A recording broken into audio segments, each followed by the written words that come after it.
The ninja world is no longer the same. Everything we knew from the Naruto era has changed. Naruto is sealed away, Sasuke has become a tree, and Boruto is no longer a ninja. He is a full Otsutsuki. Not only that, Boruto, who was once the Hokage's son, is now the most wanted person, or rather being, in the ninja world. Accused of killing Naruto, he is seen as the worst kind of traitor, even with these accusations hanging over him. With no friends and no family by his side, he trained harder than ever with the goal of setting everything right again. But the more Boruto pushes forward, the harder things seem to get. And even with so much power, he cannot solve everything on his own. And through all of this, we witness the awakening of new powers, not only from Boruto with new techniques and a new dojutsu, but also from those around him. Sarada with her Manjekyu Sharingan carrying an absurdly powerful ability. Himawari, now considered an entity on a godlike level of power. Kawaki and others becoming even more dangerous. In this video, I cover a massive recap of Boruto 2 Blue Vortex, detailed and covering every event from the first chapter all the way to the most recent one. It was a serious effort. It took days to put together, but I hope the result lives up to it, because this story is incredible. If you can drop a like on the video, it helps a lot. But these days, a hype comment is the biggest signal for YouTube to help the video reach more people and spread the word about this amazing series. Let's get into the recap. In the Hokage's office, Sarada Uchiha takes center stage. Her new look reflects confidence and rebellion. A stylish off-the-shoulder jacket, earrings with the Uchiha, other accessories that highlight her striking person. Despite her refreshed appearance, her tone of voice carries impatience. She debates with Shikamaru, now the 8th Hokage. The atmosphere is tense. Shikamaru, wearing a cloak almost identical to Naruto's, maintains his serious. He argues about the sanctions imposed on Boruto, justifying them as necessary and aligned with the will of the Leaf Village. For Shikamaru, Boruto had crossed an unforgivable line by being accused of assassinating the 7th Hokage, threatening Kawaki. Sarada, on the other hand, was outraged. The young Uchiha insisted that it was inconceivable for Boruto to be capable of such an extreme act, arguing that he should at least have a chance to explain. The debate escalates. Konohamaru, present in the room, tries to mediate the situation. Tempers remain. Shikamaru argues that Boruto's actions reflect the village's rules and will, while Sarada reinforces her belief that something is wrong. For her, Boruto is not guilty, and his escape is understandable given an unjust execution order. However, Shikamaru remains inflexible, ending the discussion, insisting that Sarada must return to her mission. Frustrated, the young woman makes her indignation clear, comparing Boruto's situation to that of her father, Sasuke. As Sarada leaves, she reminds Shikamaru that Naruto, the 7th Hokage, brought Sasuke back to the village even after his crime. With that, Sasuke was not only accepted again, but also became one of Konoha's greatest allies. Before leaving, Sarada firmly declares that Naruto is her example, not Shikamaru. The scene shifts to the Daikokuten dimension, where Naruto and Hinata remain trapped and wearing the same. The gloomy environment contrasts with the figure of Kawaki, who appears in silence, observing the couple from afar. His new look is simpler compared to Boruto. Longer hair, introspective expression reveals the complexity of his thought. Back in the village, Sarada walks beside Sumi. Their conversation reveals the challenges they both face. Sarada reflects on her impulsive behavior during the confrontation with Shik, but Sumire reassures her. Omnipotent and incomprehensible and immensely powerful ability alters people's perception. For everyone in the village, Kawaki is now the 7th Hokage's legitimate son, while Boruto is a traitor. Sarada questions the inconsistencies of this narrative. How could Kawaki be altered by Kara if he was born and raised in the village? And what happened to Momoshi? However, these doubts are slowly being erased by the molds everyone perceives. Sarada and Sumire wonder how they can face such an overwhelming ability. Two arrive at a room where Ada and wait. The boy, always provocative, mocks their attempt, stating that it is impossible for them to change any. Ada, however, reveals that although she cannot control him, she is beginning to understand better how it. Sarada insists on continuing to seek and showing that she will not give up, even in the face of such an overwhelming power. Ada begins to explain the mysterious ability known as omnipotence. She reveals that it is an Otsutsuki Shinju technique capable of granting wishes, and it was precisely Kawaki's wish that gave rise to the current situation. Sarada hears this with concern, especially when Ada mentions that everyone's memories have been altered. The memories involving Boruto and Kawaki were swap, also changing the positions they both occupy everyone's perception. Upon hearing this, Sarada cannot hide her despair. Is there any way to reverse the situation and restore the original memories? Ida, however, is realistic. Even if they try to explain to people what happened, they wouldn't understand. She proposes a disturbing reflection. What if in fact the altered memories are Sarada's and Sumir's and not other people? For Ada, it is more sensible to give up trying to revert everything to its original state. The only alternative would be to overwrite the memories again, but that is extremely risky. Ada also expresses her curiosity. Despite not being Otsutsuki, Sarada and Sumire keep their memories intact. This raises suspicion. Ada questions how this is possible and approaches them with a question that makes them tense. Are they really her servant? In another area, Himawari was involved in intense combat training with Chuchu. The fight was dynamic and full of skill. Himawari started with a powerful kick which was blocked by Chuchu, but she quickly retaliated with shurikens thrown into the air. Chuchu used her partial expansion jutsu to dodge counterattack by transforming into a spinning ball. Although Himawari was agile, Chuchu managed to immobilize her with an expansion of her hand. While Himawari was on the ground, Shikadai appeared to offer words of encouragement. He praised the young girls, highlighting her potential as Kawaki's younger. Inojin and Chuchu also congratulated her, highlighting the impact of her initial kick. Himawari, even exhausted, thanked them, still determined to improve her skill.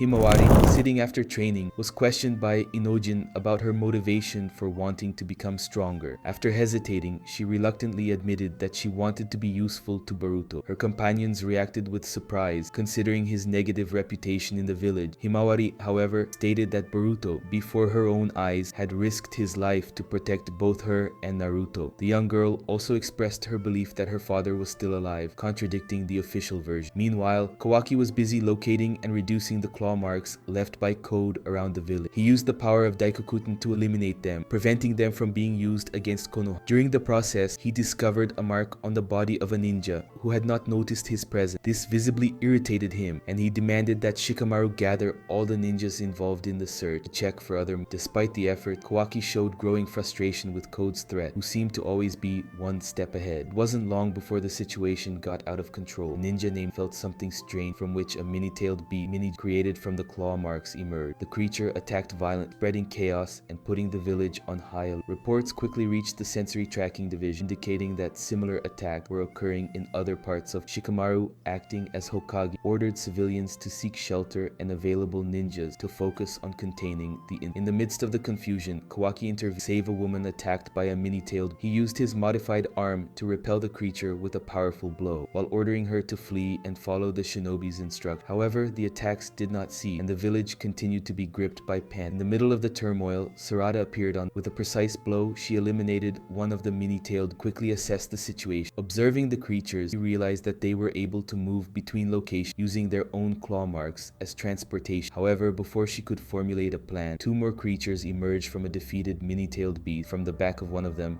Code appeared. Code, with his carefree posture, revealed himself before Sarada, provoking her while announcing his object: find Boruto. Sarada, surprised, confronted, determined to protect the village and uncover what Code was really planning. Tension in Konoha continued to grow as Sarada tried to convince Code that Boruto had not been in the village for years. However, Code's insistence revealed his impatience. After 2 years of fruitless searching, he had given up looking for Boruto directly and decided to use the young ninja's former companion to lure him out. Without ceremony, he demanded that Sarada call Boruto, believing that he would appear if he heard her voice. Before Sarada could react, Code was suddenly hit by a violent kick to the face. When he recovered, he saw Boruto standing in front of him, wielding his sword and staring at him with a serious and challenging expression. Boruto's appearance was so unexpected that it left Sarada speechless. Code, furious, tried to attack using his modified arms, but Boruto dodged with agility, showing the evolution of his ability. At that moment, Kawaki felt Boruto's presence and the village's sensors confirmed his arrival. Meanwhile, in the sensory tracking division, the news of Boruto's return caused an uproar. Shikamaru, surprised, ordered the ninjas to remain focused, containing Code and his claw mark creature, while carefully observing Boruto try to understand his intent. At the same time,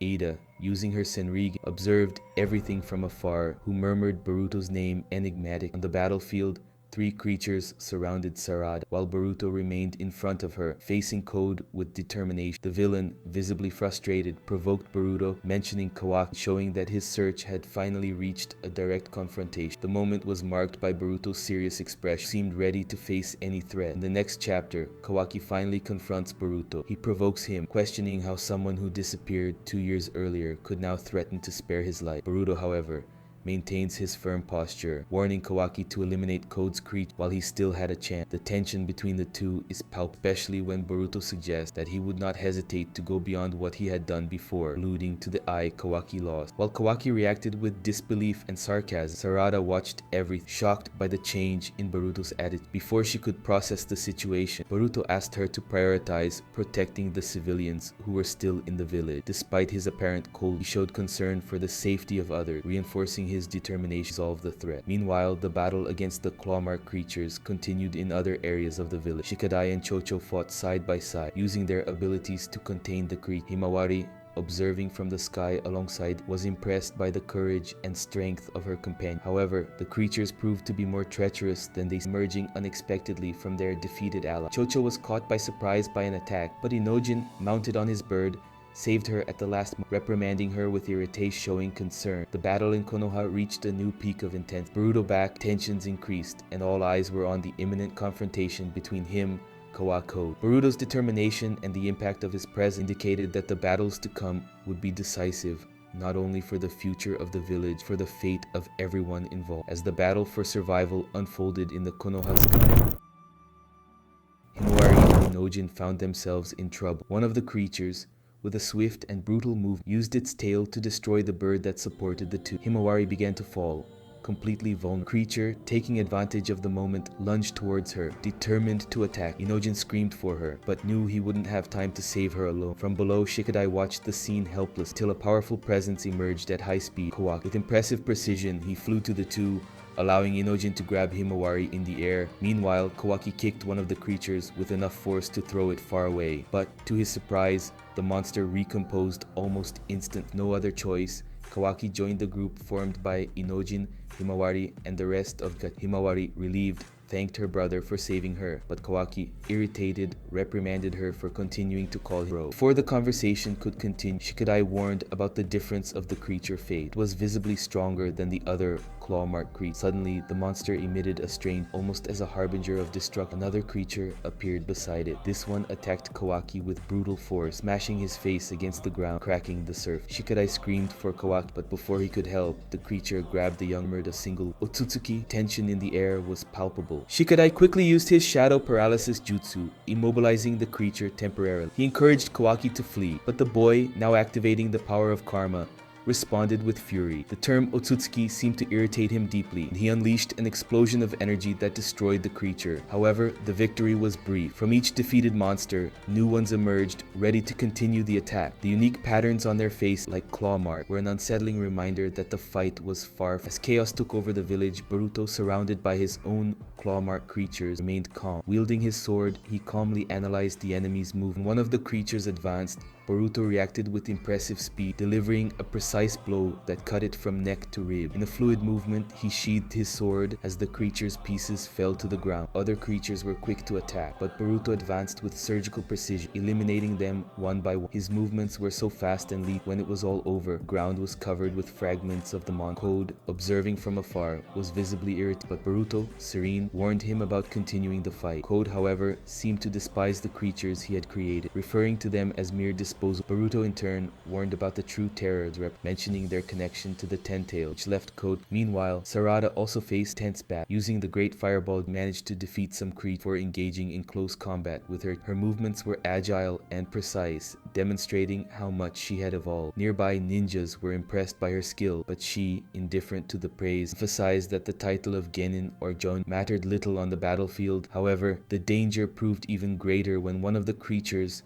recovering, tried to attack her from behind. A ninja noticed the threat and, in a heroic act, placed himself between Sarada and the blow. Fortunately, he was captured and began to transform into a tree. For Sarada's horrified, the process was fast and cruel, with part of the ninja's body being absorbed by the twist around them. Other creatures replicated the same attack, transforming more ninjas, spreading despair. Sarada tried to understand the gravity of the situation. Boruto and Code continued their confrontation. Boruto seemed more informed about the true nature of the claw mark and the 10 tails, suggesting that the alterations made by Code had transformed the monster's terror. Seemingly endless threat pressured the heroes to give their all to protect Konoha. The battlefield was ablaze. The fate of the village depended on the next decision of Boruto, Kawaki, and their allies. The fight against the horrors of the 10 tails and Code's obstinacy pushing everyone involved to the limit of their strength and courage. Confrontation between Boruto and Code reached new levels of intensity, with every word charged with tension. Boruto, in a firm tone, tried to convince Code to stop his plan and avoid a devastating future. He mentioned the danger of the 10 tails, explaining that by devouring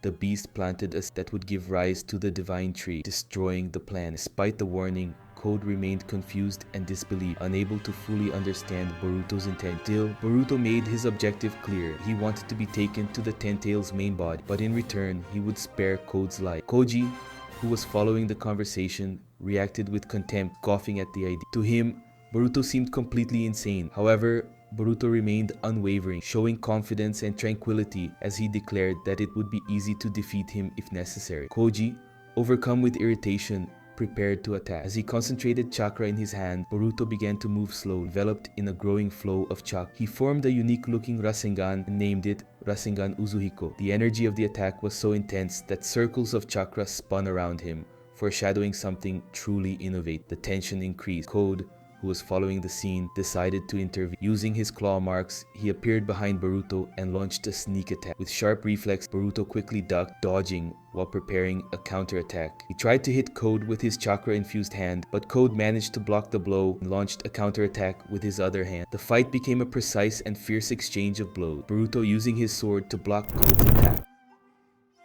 Despite Code's confidence, Boruto remained calm. He commented on how easily he could defeat his opponent, which irritated Code even more. Suddenly, the chakra around Boruto began to expand, enveloping Code like an invisible prison. Code tried to understand what was happening, but his confidence soon gave way to concern. He felt the chakra trapping his movements and questioned, surprised, what Boruto had done. Boruto, without hesitation, gave his last warning. He demanded that Code guide him to the 10 tails, or else he would not hesitate to finish him off right there. Code, still despising the threat, challenged Boruto to try to defeat him. In a quick movement, he launched a fierce attack, but Boruto dodged with ease, always keeping out of reach. Code, increasingly frustrated, realized that Boruto was on a different level. His movements were precise, almost superhuman, and his ability to avoid attacks bordered on the impossible. Boruto, taking advantage of an opening, approached Code at high speed and delivered a direct blow to his stomach with the Rasengan Uzuhiko. The force of the impact was overwhelming, and the chakra around the attack seemed amplified by an unusual energy. Code was thrown violently, screaming in pain as his body was sent flying. Even trying to recover, he could not stand properly, staggering due to the massive damage received. Meanwhile, elsewhere, Ada followed everything with her son, observing the events from afar. Intrigued, she commented on Boruto's technique, finding it surprisingly simple at first glance, but Demon beside her perceived something much deeper. He revealed that Boruto's Rasengan Uzuhiko used the planet's own rotation as the basis for its power, becoming an attack of unimaginable proportion. Ada,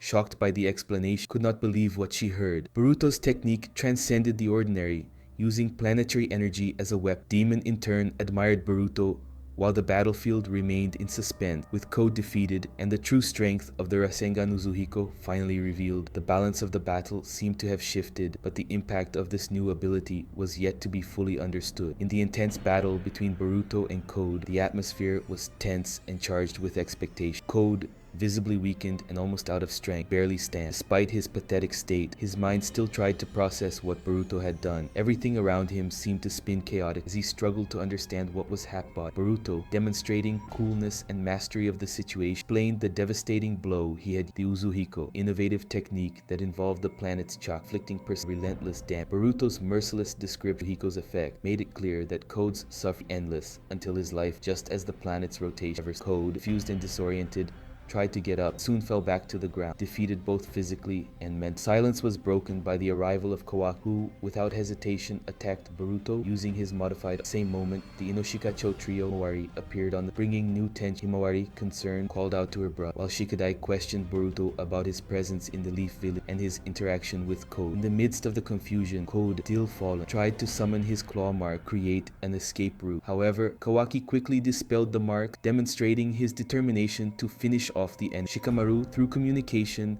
instructed Kawaki not to miss the chance to eliminate Code, but Boruto intervened, warning of the danger of provoking. The tension between the two adoptive brothers was palpable, with Kawaki clearly showing his hostility towards Boruto. Suddenly, a mini Jubi emerged from one of Code's marks and attacked Kawaki. However, with quick reflexes, Kawaki used his modified arm to impale the creature. The victory was brief. Code took advantage of the moment to teleport through the remaining mark. Escaping this, frustration took over the group, especially Shikamaru, who ordered the immediate elimination of all claw marks in the village to prevent new attacks. Meanwhile, Himawari tried to approach Boruto, but Kawaki reprimanded her, insisting that she stay out of that dangerous situation. The atmosphere became even more tense when Kawaki confronted Boruto directly, sarcastically mentioning the time that had passed since they last saw each other. Boruto in turn responded calm, relieved to see Himawari safe, but making it clear that he was not willing to give in to Kawaki's hostility. Before the confrontation between them could intensify, a small toad appeared on Boruto's collar, bringing crucial information. The infiltration into Code's base had been successful. Although the 10 tails had not yet been located, the news indicated that the fight was far from over. With the fate of the planet at stake and tensions between allies building, the battle was just beginning to reveal its deeper development. In the dimension where Code kept the 10 tails, the scene was desolate. Code, wounded and staggering, observed the titanic creature, now reduced to an inert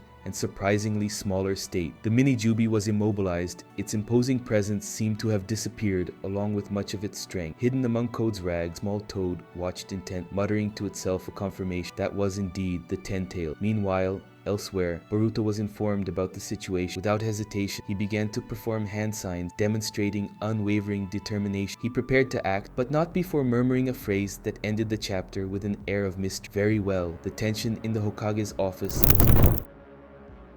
Before Boruto disappeared, it seemed that he had exchanged information with someone. Shikamaru, with his strategist's posture, pondered the possibility of there being a spy among the detection. If that were the case, he was determined to discover the truth. The investigation was already underway. Sarada entered the room with firm step, her expression overflowing with determination. She directly challenged Shikamaru's suspicion, stating that Boruto's act clear. He faced Koji and forced him to reach something evident from the interaction. Although confident, the young woman could not avoid a verbal confrontation, insisted on reminding her that Boruto represented an inevitable threat. Sarada, indignant, retorted with fervor, highlighting that she herself possessed power, was determined to use it to destroy them. The conversation reached an impasse. Kamaru, more serious, redirected the focus to the events involving Code and the mysterious transformation, sought answers about the nature of the phenomenon, but Sarada only confirmed that the victims were still alive, suggesting that perhaps there was a way to save Boruto. According to her, seemed to know more than he let on. As Shikamaru reflected on Boruto's purpose, the scene shifted to Code, faced the mysterious Shinju in the dimension where the 10 tails was confined. Each of them had a peculiar appearance. One resembled Boogie, another Moegi, while a third had impressively similar features to Sasuke. Code, stunned, murmured the idea of a Shinju with ego, while Boruto prepared to face the creature that resembled Sasuke, wielding his sword with determination. The confrontation was brutal. The Shinju, with fast and precise movements, attacked Boruto with frighteningly familiar techniques, including a jutsu that resembled the Chidori. Boruto managed to defend himself, using his hand enveloped in lightning-style chakra, but the battle intensified. Another Shinju, with an arm that transformed into a tried to trap Earth-style. Despite his resistance, Boruto began to be overwhelmed. Observing from a distance, Koji seemed oblivious to the imminent danger. He saw the Shinju as a convenient solution to his own problem, while Code took advantage of the confusion to escape, disappearing with his claw mark. Boruto,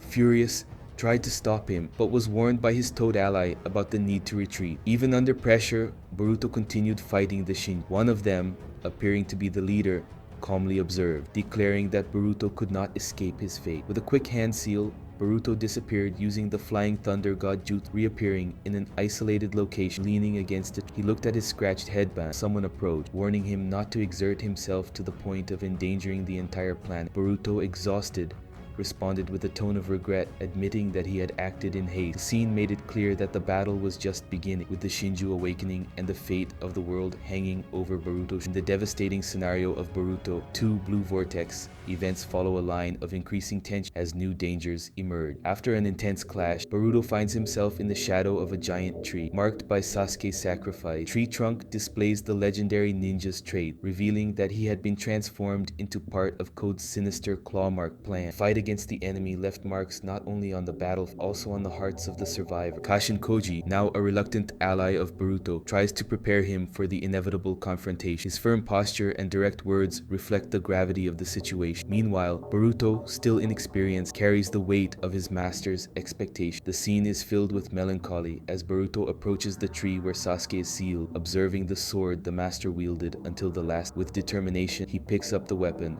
promising to carry Sasuke's legacy while keeping his words in silence. In the future, Boruto appears with a transformed appearance. His eyes, once full of uncertainty, now emanate a maturity forged by battle. Konoha, the atmosphere is one of despair and indignation. Konohamaru, alongside the Inoshikacho trio, observes the devastating effects of the Ten Tails. One of the trees displays Moi, transformed as part of the cruel plan, while her figure is replicated. Shinju, the expressions of hatred and determination grew, reflect the promise of revenge and rest. The Shinju, revealed as representations of the sealed victim, possess their own. One of them, resembling Mogi, provokes the group, while another, identified as the leader, reflects an instinctive desire to devour Naruto. This declaration shows that the enemy's objective is not limited to Boruto and Kawaki, but also to the legacy of the 7th Hokage himself. The narrative culminates in an emotional dilemma: fight to save those who were sealed and prevent the Shinju from advancing their. Boruto, now with Sasuke's sword in hand, the weight of Konoha's expectation, walks towards a new battle. Fate of his friend, his village, very essence as a ninja, are at stake. Ada, with the aid of her Senrigan, carefully observed a disturbing.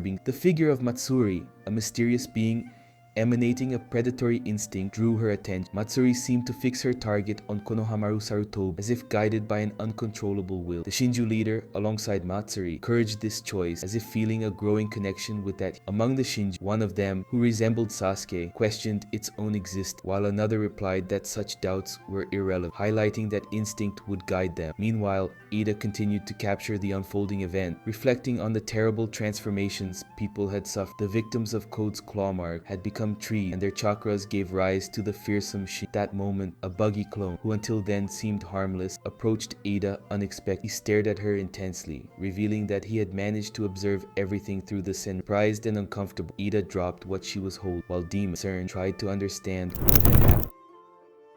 The narrative then shifts to Konoha, where Sarada, Sumire, and Amado were in a technological equipment. Sumire seemed suspicious, observing Amado carefully. Conversation quickly became tense when Sumire brought up Boruto's return after 3 years of absence. Despite having protected the village from a Koji ambush, Boruto was still fugitive. Amado, in a cold, confirmed that Boruto had pursued the enemy leader, some considered inevitable. Sumire, however, did not hold back and questioned Amado's intention, especially about his desire to bring his daughter, Akebi, back to life. Karma. Amado explained that the only way to revive someone was through karma restoration, and that he had implanted his daughter's data into Boruto's regenerated karma. He also revealed that Kawaki possessed a special karma, the result of his experiment. Conversation revealed disturbing about Amado's motivation surrounding Boruto's and Kawaki's body. Sumire processed all this. I monitored the situation from a distance, reporting the details. Tension increased. Sarada and Sumire discussed the implications of Amado's altered memory, seemed to contradict the evidence self had presented. The final scene was melancholic, full of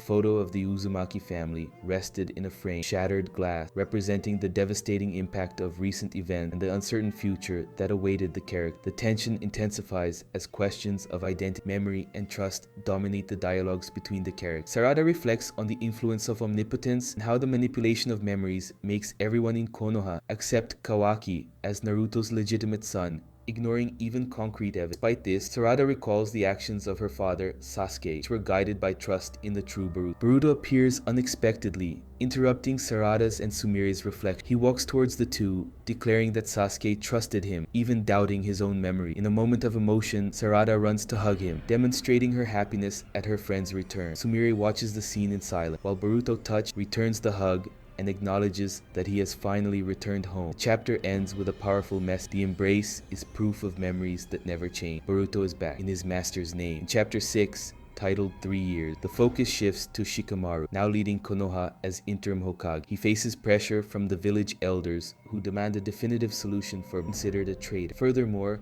they criticized Kawaki's attempted assassination, shook Konoha's reputation, threatened its relationship with the Daimyo. Despite the criticism, Shikamaru remains calm, promises to resolve the situation, postponing formalizing his title. In his office, he receives a visit from who delivers old records at his request. However, Shikamaru discreetly reveals through telepathy that the information sought is part of a secret investigation. He emphasizes that not even the detective Kawaki or Ada should know of his intent, trusting only Ino to help him. Meanwhile, in another part of Konoha, Kawaki questions Ada about the state of the Ten Tails. She confirms that the creature has developed its own consciousness and transformed into something completely new. Ada also explains that Code lost control over the monster, which has now become a threat on a demon. Upon hearing the conversation, reveals that the Ten Tails is after Naruto Uzumaki's life, as well as targeting Ada. The chapter progresses with an atmosphere of mystery and imminent danger, setting the stage for even greater challenges to come. Kawaki was lost in thought, trying to understand why the mysterious monsters targeted the 7th Hokage. Doubt lingered. What was their objective? Demon, always direct and provocative, reminded him of something essential. Only a small group knew the truth about Naruto, him,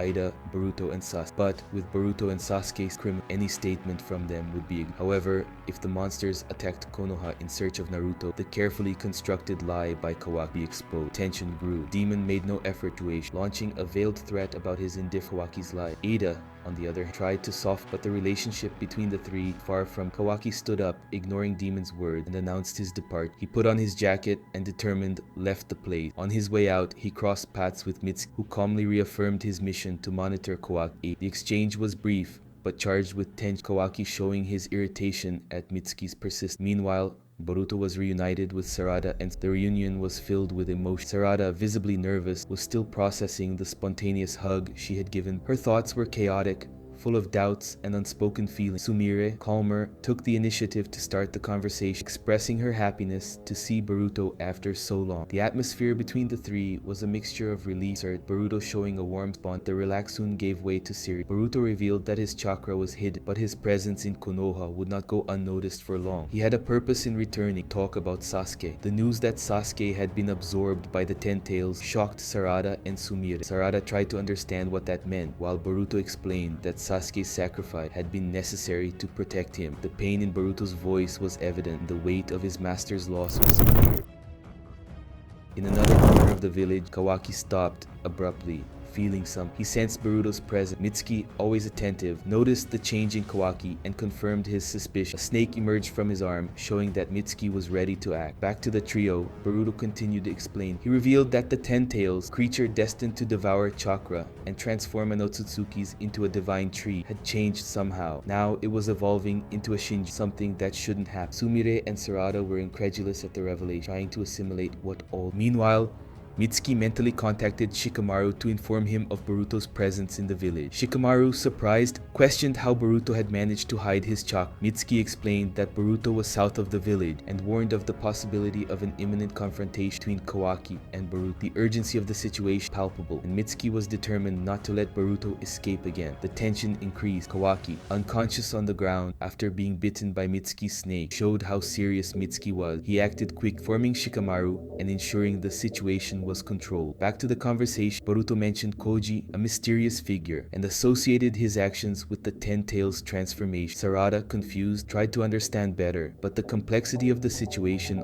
only increased. The scenario was increasingly tense. Boruto's return to the village brought more questions than answers. The atmosphere was charged with tension. Boruto faced a decisive. He explained to Sarada and Sumire the strange evolution of the Ten Tails, which was now transforming into a Shinji. Despite not being an Otsutsu, Boruto suggested that Ishiki's karma in Koji could be the cause of this change. Suddenly, Boruto was surprised by a mental communication. It was Shikamaru using Ino's transmission. He warned him to remain calm and not show any expression. The conversation revealed that the communication was outside the village's sensor record, clandestine effort by Shikamaru to make contact. Sarada and Sumire called fused. Boruto seemed oblivious, immersed in the mental dialogue, questioned Shikamaru about trust, but the current interim Hokage warned him about the imminent danger. It was at this moment that Boruto noticed something approach. A gigantic snake emerged, ready to attack him. Quickly he used the Flying Thunder God Jutsu, teleporting while wielding his sword. Upon turning, Boruto came face to face with Mitsuki, now in his perfect sage, enveloped by a powerful chakra aura. Mitsuki, in a serious tone, stated that he was waiting for Boruto. Sarada tried to intervene, but Mitsuki, overcome by his emotion, asked her not to interfere. Without hesitation, Mitsuki summoned 3 chakra snakes to attack Boruto. Calmly, Boruto activated the light purple electricity jutsu and, with his sword,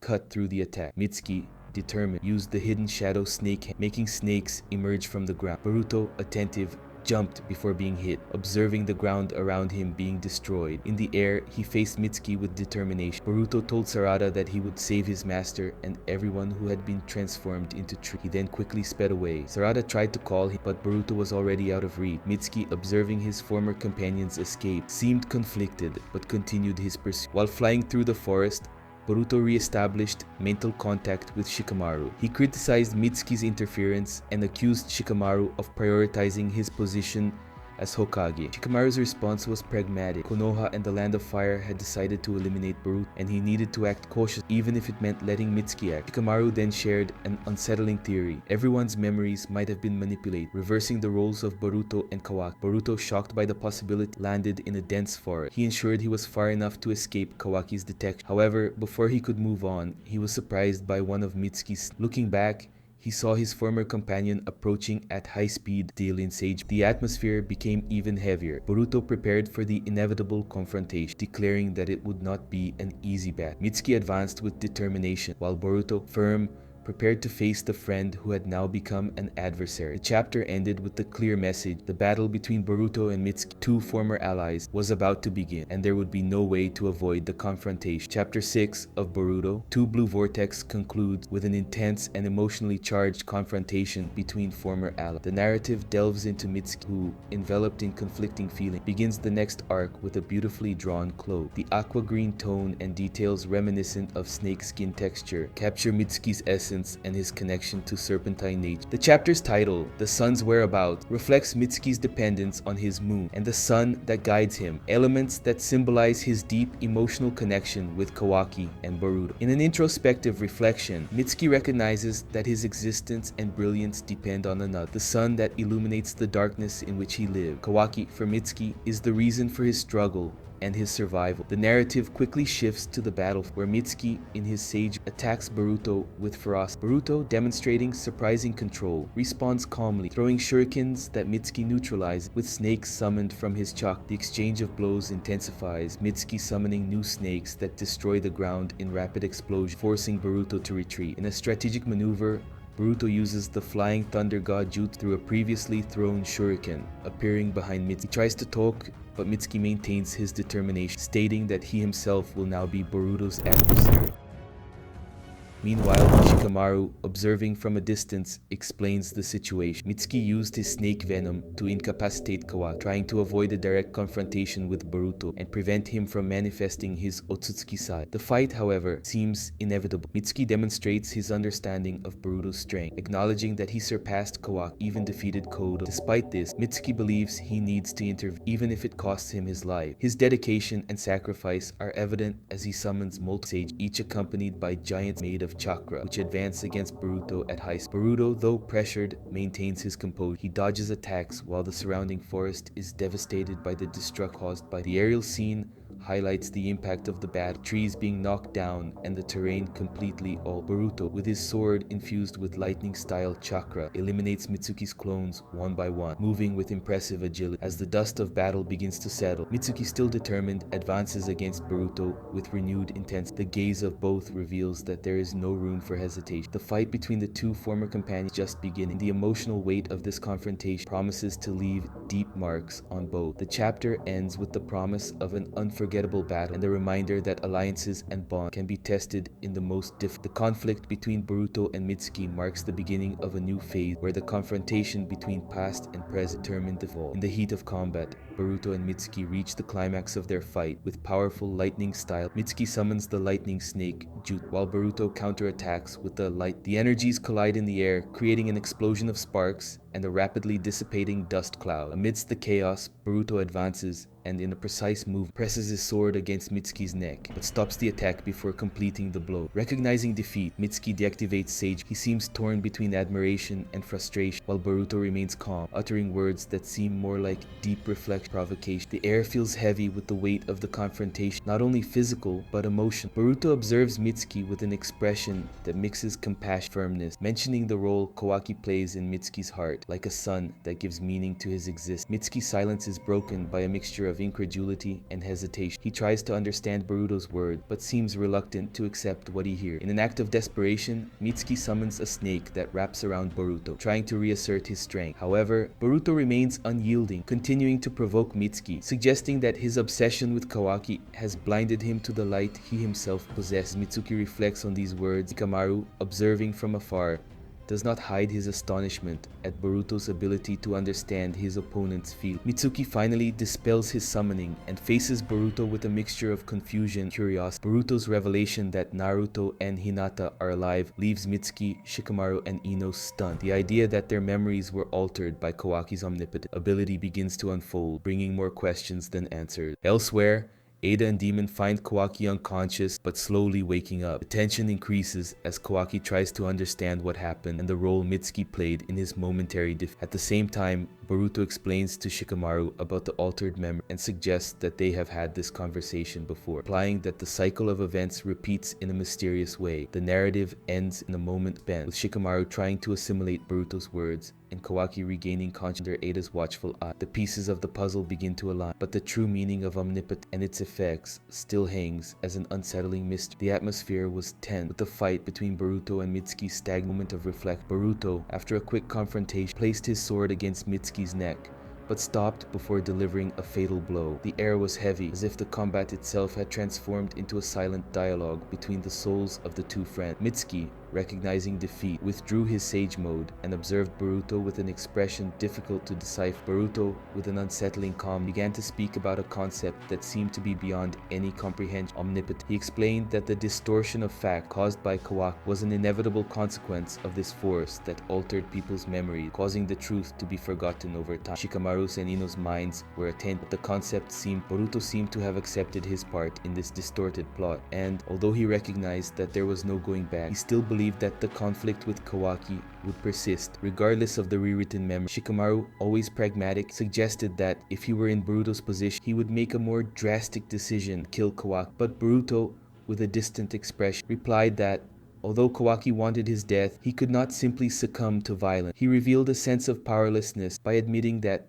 no matter what he did, history would always repeat. Boruto's words were laden with a silent despair, as if the very weight of his decisions was something he could not avoid. Silence hung for a moment until Shikamaru, with a certain concern, said that if omnipotence was indeed affecting everything, Boruto was. Even so, he knew he couldn't simply reveal this to everyone. The world would continue to persist. Boruto would have to move forward, carrying the burden of this global. Meanwhile, elsewhere, Jura reflected on the world and the books he read. His thoughts were immersed in philosophical doubt, questioning the meaning and the emptiness of answers. He wondered if, upon finding Naruto Uzumaki, he would finally reach the truth he so desired. Jura was beginning to act, searching for answers that were hidden, as if destiny itself was guiding.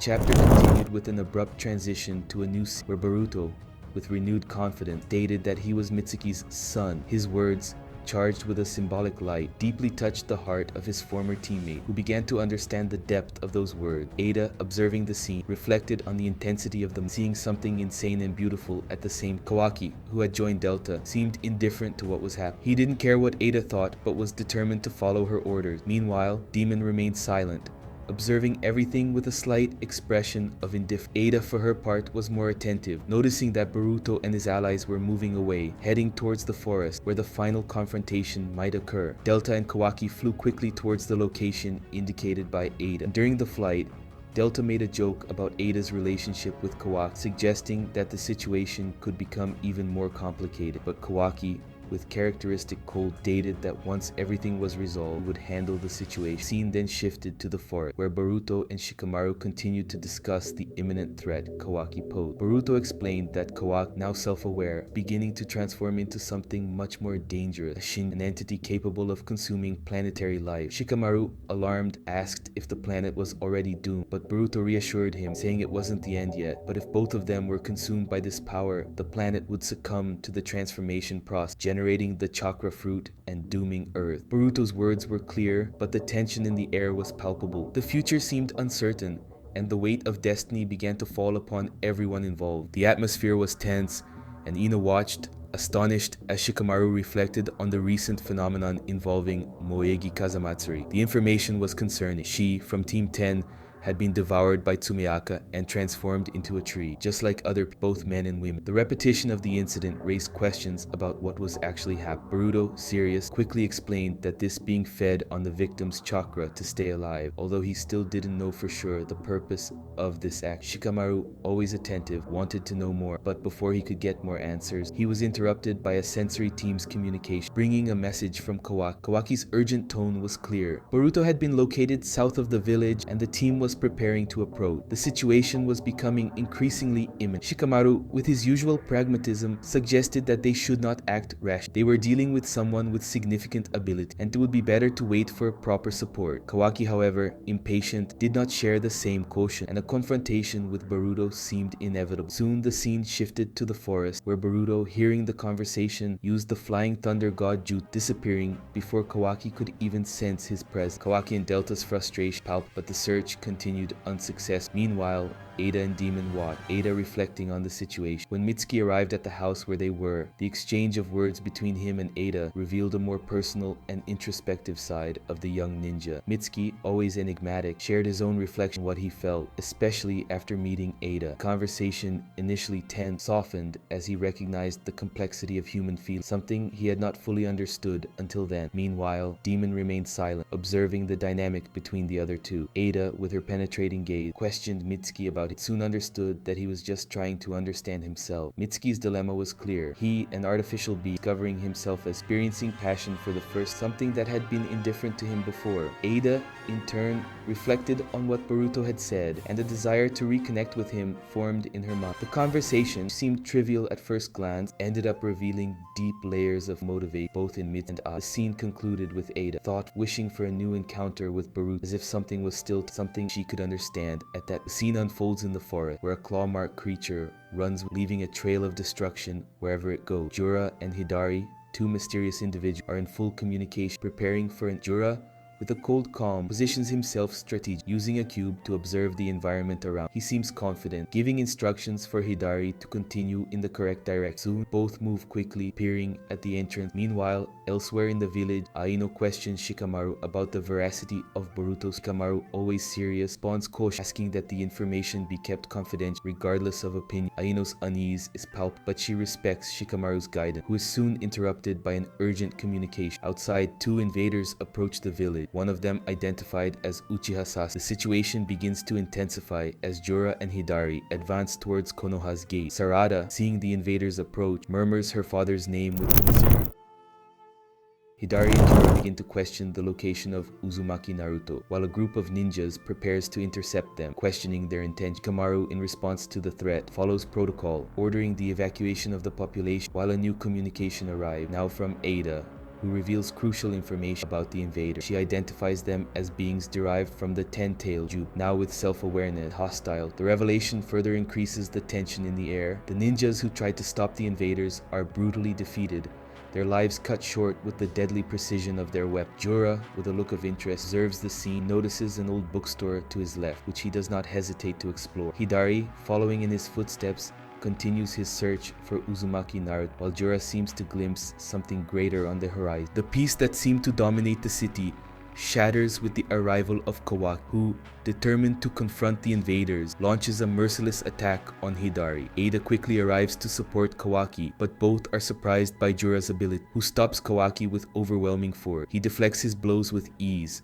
breaking the modification on his arm with a single punch. Kawaki, surprised and at a disadvantage, is knocked down with a brutal impact. While Kawaki is unconscious, Ada rushes to him, desperate to help, but Jura is more attentive to the presence of another target, Uzumaki Naruto. He senses the tailed beast chakra, which still resides within Naruto, and this puts him on alert. The tension grows when Sumire and Sarada arrive, but the young Uchiha recognize the true threat. She remembers Boruto's words about the 10 tails and the master who was taken by, but even so, she finds herself lost amidst unquestioned. However, the situation offers no rest. The Inoshikacho trio, along with Himawari, appears ready to face whatever. Shikadai, with his usual determination, declares that he will not hesitate, even if the target is Sasuke. Traitor, now allied with the invader. Inojin, trying to reassure Himawari, assures her that he will be by her side. Suspense reaches its peak when Jura suddenly appears before the trio, his gaze fixed on Himawari. He observes the young girl with an almost disturbing curiosity, which leaves Himawari disconcerted and frightened. Hidari, next to Jura, questions the identity of Uzumaki Naruto, but Jura, with an intrigued tone, seems more interested in Himawari. The chapter ends with a sense of imminent danger, leaving the question hanging. Can Shinju be counter-attacked? Tension hung in the air as Jura intently watched the Inoshikacho trio, with a gaze particularly fixed on Himawari. Presence seemed enigmatic and at the same time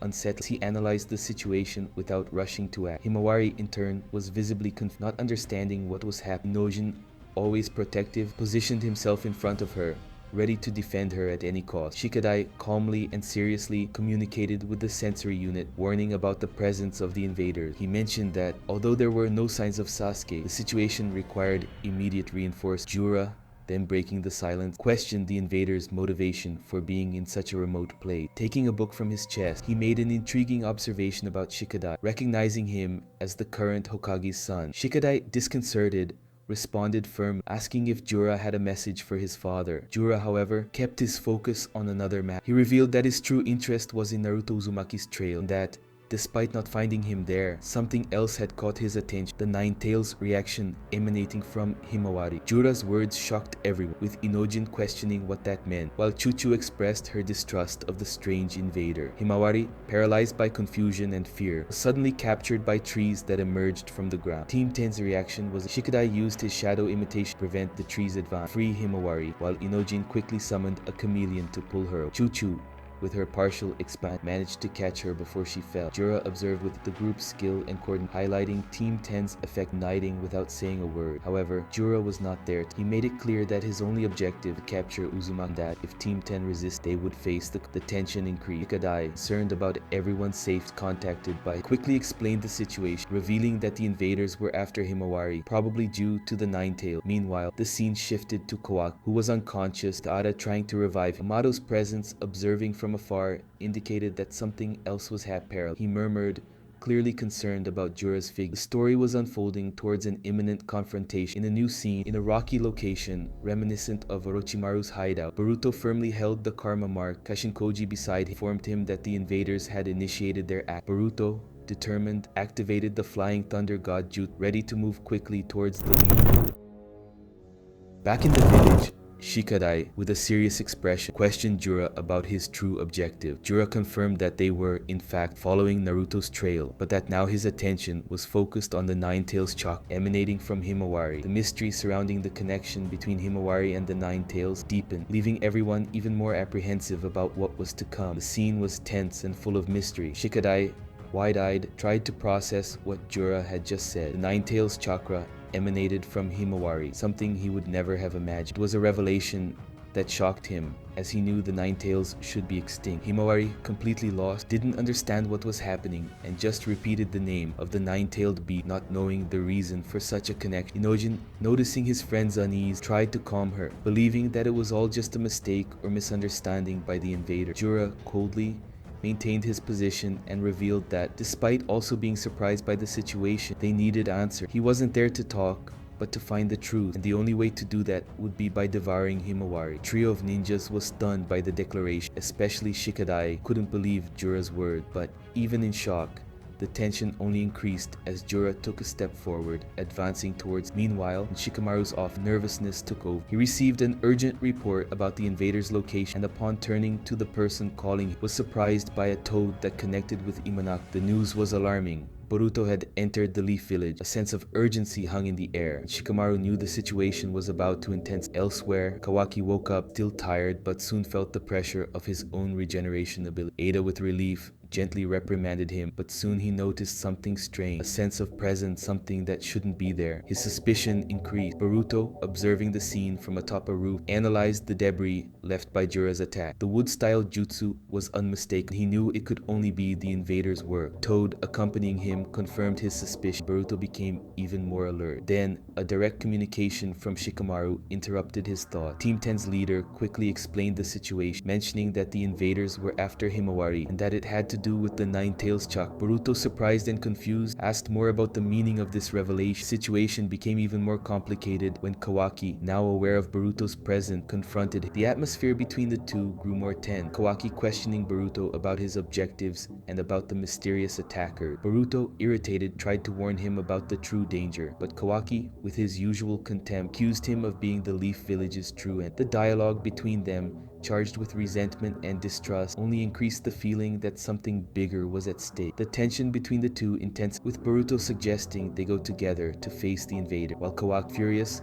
showed complete disinterest in cooperate. The threat to the Leaf Village was becoming more and more real, and every move now seemed crucial to everyone's destiny. The battle was in full swing. Kawaki was determined to defeat Boruto. His dojutsu activated, he launched 3 stakes with precision, but Boruto, agile, easily dodges. Kawaki, surprised by Boruto's speed, summons 5 more stakes, but again sees his attempt. Determined to end the confrontation once and for all, Kawaki opts for close combat and modifies his arm to attack. However, Boruto anticipated, hitting Kawaki with a strong punch to the stomach, sending him flying. Pain was immediate, and Kawaki fell to the ground, irritated by the defeat. Boruto, with a disdain, commented on Kawaki's lack of training, provoking further. Ada, observing the scene, expressed her concern, but her attention soon turned to another matter. As Kawaki got up, activating his karma, Boruto felt a strange resonance in his own mark. The Toad accompanying him worried about the danger that karma activation represent. Boruto, trying to control the growing power within, felt his arm begin to writhe in response to the resonance with Kawaki's karma. Desperate, the Toad ordered Boruto to move away immediately to avoid losing control. Boruto, with great effort, quickly flew away, trying to distance himself from the impact of the karma, while Kawaki, confused, observed the scene, questioned what was happening. From above, Inojin flew with Himawari, observing the battle below. Jura, noticing the shadows around, seemed to understand the situation. Shikadai, with his shadow imitation jutsu, challenged Jura, shouting for him to stop being distracted, but Jura, with a cold expression,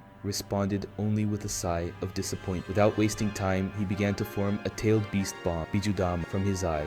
A devastating attack that, if unleashed, could destroy everything around. The tension in the air increased. Shikadai, recognizing the danger, exclaimed in alarm. Before Jura could launch the attack, Chuchu appeared on the scene, using her ability to extend her arm and deflect the tailed beast bomb away. The ensuing explosion was colossal, and everyone was thrown away by the impact, with smoke and debris taking over the battle. Himawari, observing from afar, worried about her friend, while further ahead, Sarada and Sumire ran towards the combat. Sumire pointed in the direction, and Sarada, with a determined look, responded, thinking of Himawari and her friend, wishing they were okay.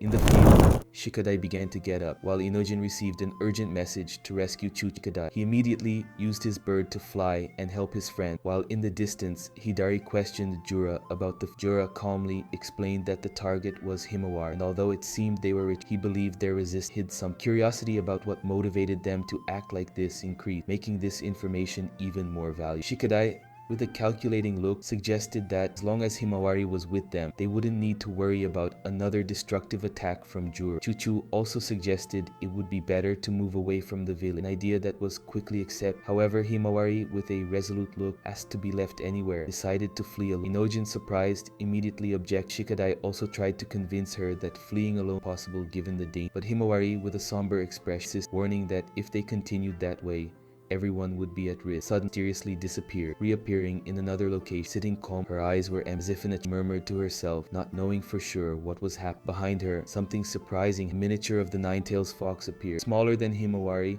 but with unmistakable characteristics. Fox, with a sarcastic, spoke to Himawari, asking if she knew who he was, and it was at that Himawari recognized the presence of the Nine-Tails, with a shiver running down her spine. The connection was made. The mystery surrounding the Nine-Tails chakra began to reveal itself. The story unfolds with the Inoshikacho trio, accompanied by Himawari, being transported by Inojin's bird flying rapidly. Meanwhile, Jura observes everything from afar and reflects on the situation, realizing that Team 10 ninjas are trying to change the battlefield, protect the village, and minimize damage. Hidari, who follows the movements, quickly realizes that other ninjas are approaching and mentions the fact. Meanwhile, Konohamaru contacts the team, confirming that the two invaders have been located, but Team 10 has not yet been found. Shikamaru, on the other hand, reassures everyone, explaining that Team 10 is heading southwest, trying to lure the enemies there. The objective, apparently, is to protect Himawari, who's the invaders' target. The sensory team will be responsible for providing the exact location. Kawaki, who was listening to the conversation, reacts with surprise upon discovering that the invaders are after Himawari. The scene then cuts to Boruto,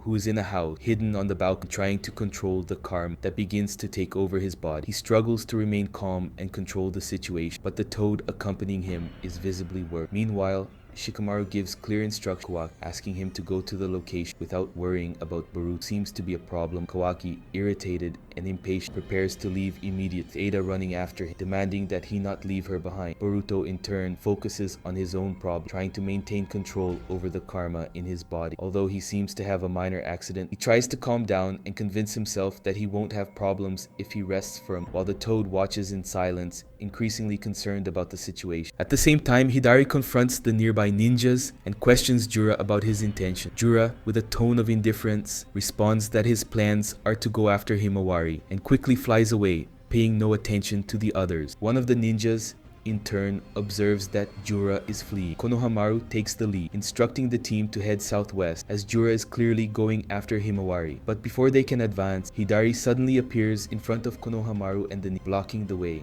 He provokes Konohamaru and the others, questioning why they are interfering with his plan. The tension increases, with one of the ninjas joining the conversation, irritated by Hidari's posture, and making it clear that he is aware of the situation. Konohamaru, however, remains focused and tries to get, asking Hidari to explain what is happening, why they are after Himawari. Suddenly, the sensory team confirms that among the invaders, one of them possesses chakra data that matches Uchiha Sasuke's, leaving Konohamaru in complete shock. He tries to understand what is happening, while Hidari, patient, demands answer, putting even more pressure on the ninja. At that moment, Sumire and Sarada appear, bringing with them a sense of immediate relief to Konohamaru, who greets them with surprise. Sarada, with her typical seriousness, asks if everyone is okay. Tension in the air is palpable, and the mystery of the invaders' intention continues to unfold. The tension escalates as Hidari stares at Sarada with a fixed gaze, a look that does not go unnoticed by Konohamaru, who immediately senses the imminent danger. In an instant, Hidari disappears, leaving behind claw marks that suddenly appear between Sarada and Sumire, creating an invisible barrier of danger. In an agile movement, Hidari reappears behind Sarada, intending to deliver a devastating blow. He tries to use Chidori, but Sarada, with speed and dexterity, activates her Sharingan and ducks, dodging the attack with impressive precision. Konohamaru rushes towards the confrontation, while Sarada, without hesitation, prepares her own Chidori, counter-attacking with the same intensity. The impact of the blow directly hits Hidari's rib, who feels the force of the technique and is thrown to the ground, falling heavily. Sumire approaches cautiously, while Sarada observes Hidari's fall, her expression determined yet thoughtful. The silence that follows is interrupted only by the sound of Hidari, still falling, staring at Sarada with a defiant look. Meanwhile, Sarada analyzes the situation carefully. She mentions with a tone of surprise that the technique used by Hidari was a Chidori, exactly like her father. Sumire, still stunned, asks what Hidari is, but Sarada, focused, tries to understand what exactly is happening. The scene then cuts to Himawari, who finds herself in a strange place, surrounded by the tails of an enormous fog. Feeling of uncertainty and confusion overwhelmed, but a familiar voice calls her. Kurama, behind Tails, introduces himself, explaining that although she knew him as a constant presence beside her father, he is now there, speaking directly to her, but in a peculiar way. They are not in a physical location, but in a mental visualization, conversing only with their conscience. Kurama reveals that although he was the beast inside Naruto during his battle, he has now been reborn in an unexpected way. His death was not definitive, and over time, a fragment of his chakra eventually reconstituted itself, appearing inside Himawari. The explanation is clear. The destiny of the Hyuga and Uzumaki may have influenced this manifestation. Himawari, Absorbing the information, responds with confidence, introducing herself as Uzumaki Himawari, accepting the situation with surprising calm. Back on the battlefield, Shikadai and the others try to wake Himawari, but she remains unconscious. The situation becomes even more critical when Chochu spots Jura, who approaches rapidly, flying with impressive. Shikadai quickly alerts the sensory team, asking for reinforcement, while inside Himawari's mind, Kurama encourages her to accept what is happening and move forward. Himawari awakens, now fully aware of her new reality. The concern on her face is evident, and she looks around, observing the acceleration of the situation. Jura, with his devastating power, prepares a new tailed beast bomb, Bijudama, using his Rinnegan, and hits the wing of the bird drawn by Inoji, causing it to lose stability. The impact is immediate, and the group realizes that the situation has become even more dangerous. Chaos ensues as the bird begins to plummet, but Chuchu, with her super expansion jutsu, rapidly expands, creating a protective barrier by absorbing the impact with her body. With a thud, they land on the ground, and Shikadai, relieved, thanks her for saving their lives. However, the danger has not yet passed. Jura, with his immense speed, quickly approaches the group, and his menacing presence makes everyone prepare for the next confrontation, aware that the battle is far from. The tension on the battlefield was palpable. Jura, with an imposing presence, observed the team of young ninjas in front of him. His gaze was cold, unremorseful, as he explained, in an almost philosophical manner, the fate that awaited his opponent. Despite his words, the threat was clear. There was no escape for those who opposed. Himawari, frightened, felt the weight of the situation, but before she could succumb to fear, a familiar voice echoed in her mind. Kurama, the legendary Nine-Tails, made his presence known, offering words of encouragement. He spoke directly to her, challenging her to believe in herself, trust in her potential, which was beyond what she imagined. Himawari's chakra had a unique affinity with his, superior to that of any of the former Jinchuriki, even Naruto's. Self-confidence was the first step to unleashing the power that was growing within. As Kurama's words resonated in her, Himawari, filled with renewed determination, ran towards Jura, ready to face the enemy. Chuchu tried to warn her, but she was resolute. However, her attempt to strike failed when Jura, with an agile move, blocked the attack and broke her leg with a pain was immediate. Himawari fell to the ground, writhing in agony. Her friends, stunned, watched this powerless before the enemy's cruelty. Nojin was quick to react, rapidly drawing a attack, sending it against Jura. The enemy, unperturbed, easily dispelled the attack using a wood style. The scene seemed increasingly desperate. Jura, with a cruel smile, began to transform Himawari into a trick, explaining that within it, the young ninja converted into new without pain or feeling. Himawari, now pressed by the tree, cried, feeling helpless as Jura approached her motionless body. Nojin, in a fit of rage, went to attack Jura, but was easily knocked down by a devastating kick. Even wounded, he tried to get up, and with all his strength,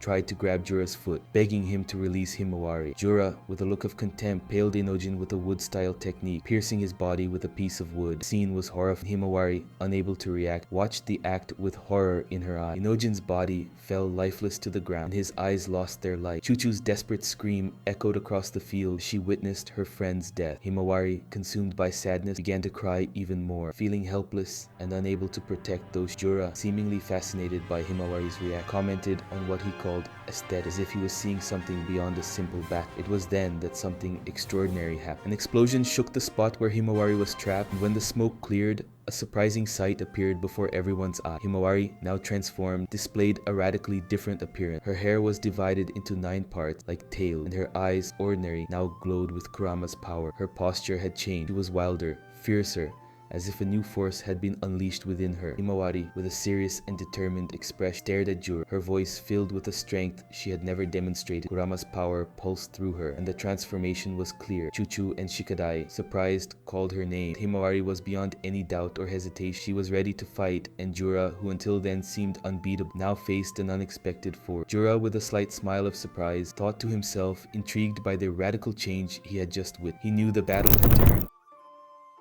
Himawari was different, more powerful than he could ever imagine. The scene ended with a focus on Himawari's transformed face, her eyes radiant with Kurama's power, promising that nothing would ever be the same. The fight was about to reach a new level, and Kurama's return to the story brought a new and epic chapter to Boruto. Himawari, now transformed as the wielder of Kurama's power, broke free from the tree that imprisoned, destroying with a burst of chakra. The young girl descended to the ground with a fierce expression, her hair split into 9 tail-like sections. Jura observed the transformation, intrigued by Himawari's connection to the 9 tails chakra. He seemed to understand that there was something unique about the girls, but he still didn't fully grasp it. Shikadai, still stunned, noticed that Himawari's leg, broken by Jura moments earlier, was completely healed, which impressed him. Without hesitation, Himawari went to Inojin's gravely wounded body, which had a tree impaled through his chest. Using her hair, she carefully pulled him out and, upon examining the wound, realized that something unexpected was happening. Inojin's wounds began to heal rapidly. Surprised, Shikadai watched as Himawari, still uncertain about the extent of her new power, instructed her friends to take Inojin to the hospital as quickly as possible. Himawari knew that Jura's threat needed tame, or everyone would. Firmly, she asked Shikadai and Chuchu to flee. Jura seemed focused exclusively on her. Despite being reluctant, Chuchu expressed her concern, but Shikadai, with his strategic mind, convinced her that following Himawari's plan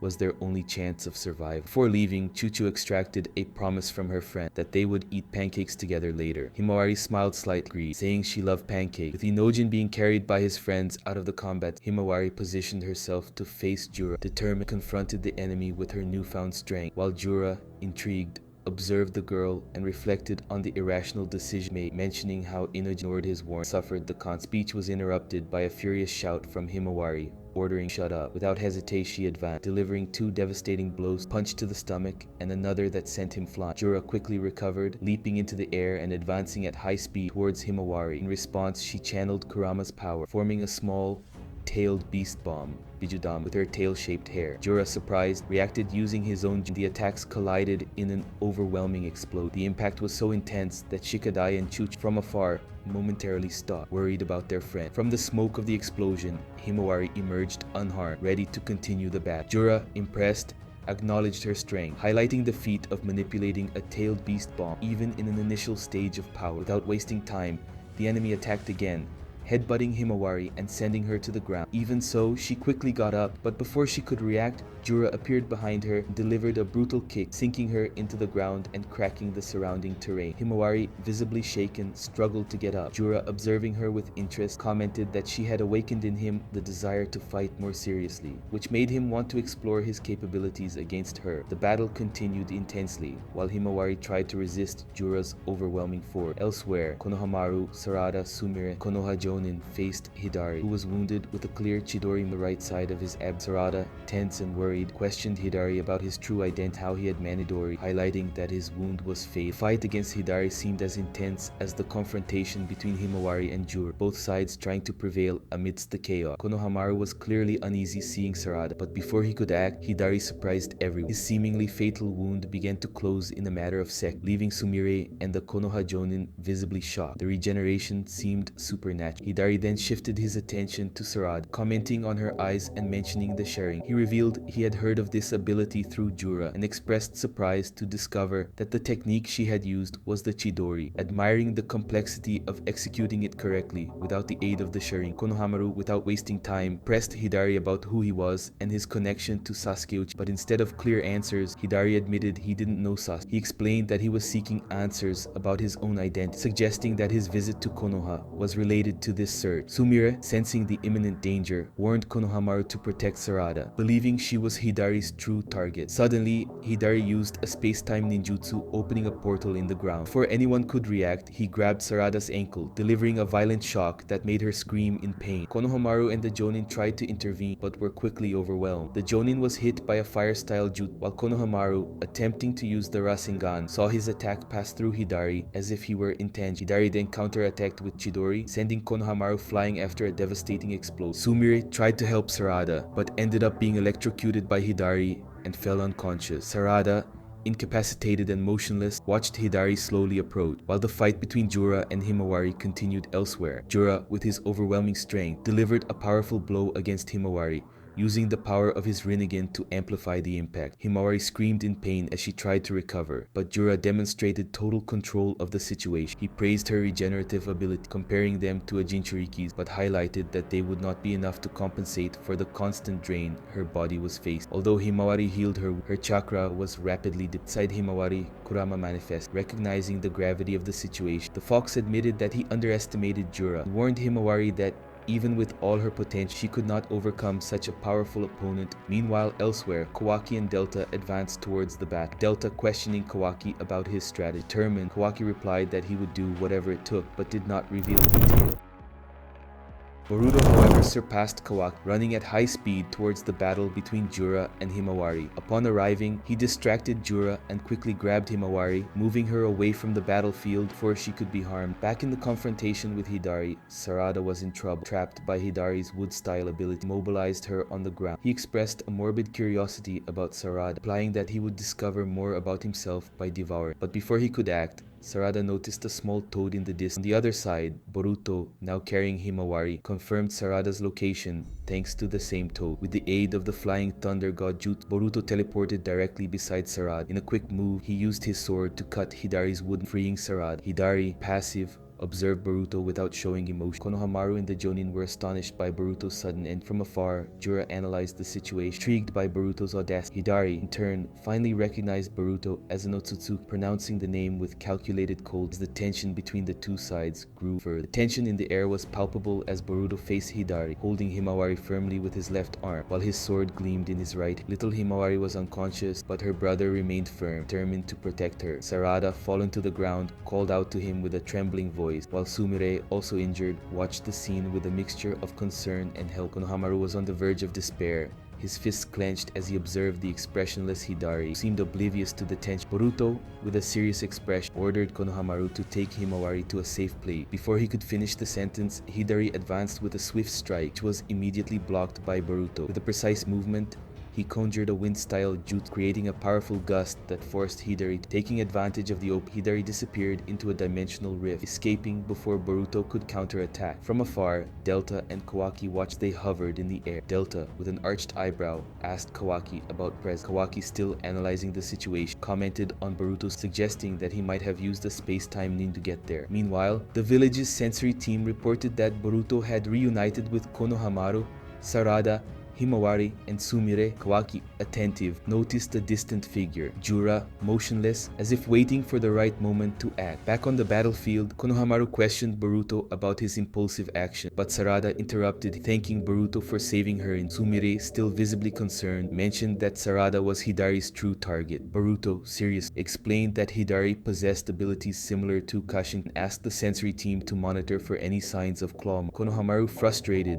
tried to understand the situation, but Boruto insisted that the focus should be surviving the image. Suddenly, one of the sensory team ninjas detected a claw mark. Boruto realized that a dimensional rift was beginning to open on the ground. From there, countless shadowy creatures emerged, resembling small-tailed beasts, advanced in swarm. Boruto instructed Sarada to keep the enemies at bay, while he eliminated as many as possible. Konohamaru, cautious, ordered Sumire to move to a safe location. With agile and precise movements, Boruto leaped across the battlefield, using acrobatics to cut the creatures in half. Sarada, in turn, demonstrated her skill by neutralizing an enemy that tried to attack her from behind. However, Hidari emerged again, bypassing Sarada's defense with his intangibility. Transforming his arm into wood, he tried to immobilize her. Boruto, aware of the danger, threw a shuriken to deflect the attack, and then hit Hidari in the back of the neck with a rust. The villain, however, regenerated almost and reappeared behind Boruto and Sarada, conjuring new dimensional rift with the power of his rinnegan. Sarada suggested that Boruto escape by air,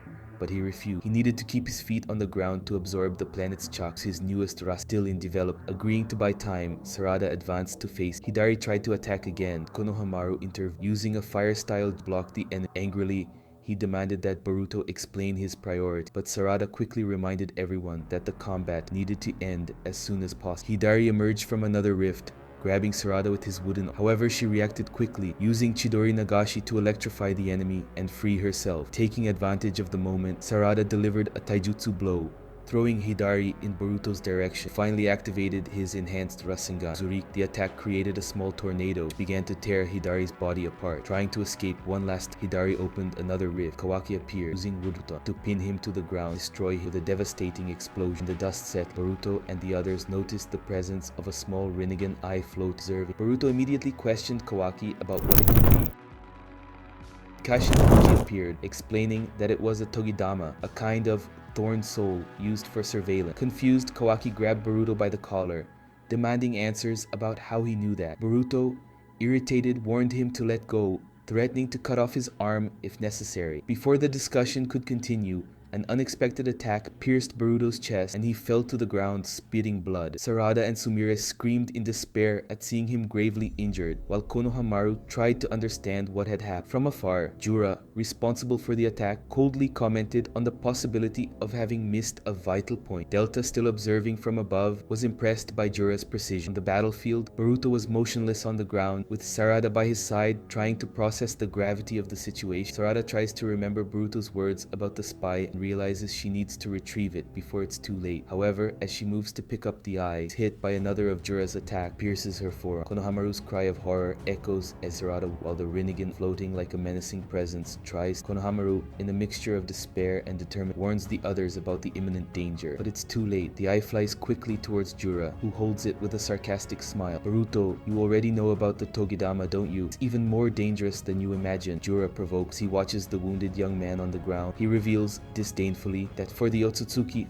only Kawaki is necessary as a vessel, and that Boruto's death has already been decided. From afar, Jura observes Boruto fallen, blood staining the ground as Sumire desperately tries to tend. Jura bids farewell coldly, calling him an interesting young. At that moment, Mamushi appears, formed from Buggy's body. He informs Jura that Matsuri has confirmed the return of someone who may be collaborating. Jura suspects this person revealed information about the Togiboy. Mamushi analyzes questions whether the thorns Jura's hands belong to that Jura confirmed, admitting the impressive strength of the adversary. Deciding to retreat, he mentions that he can't allow Hidari's thorns. Still, he observes Boruto, realizing that even on the verge of death, the boy seems blessed by extraordinary luck, as if the heavens insist on live. Meanwhile, Boruto, about to lose consciousness, plunges into a flash, sees himself fleeing from a group of ninjas who relentlessly hunt. During the pursuit, Toad appears before him, warning him about the presence of at least 20 enemies around. Toad, introducing itself as an ally, instructs Boruto to place his hand on its back to escape. With no alternatives, Boruto trusts the Toad and follows its instructions. Suddenly, Boruto is teleported to a secret base located on the outskirts of the Land of Wind, in an old abandoned Orochimaru facility. There, he finds the person responsible for the summoning jutsu. The man, who keeps his identity hidden, explains that the Toad was, in fact, a scientific ninja tool, built to look like a real amphibian,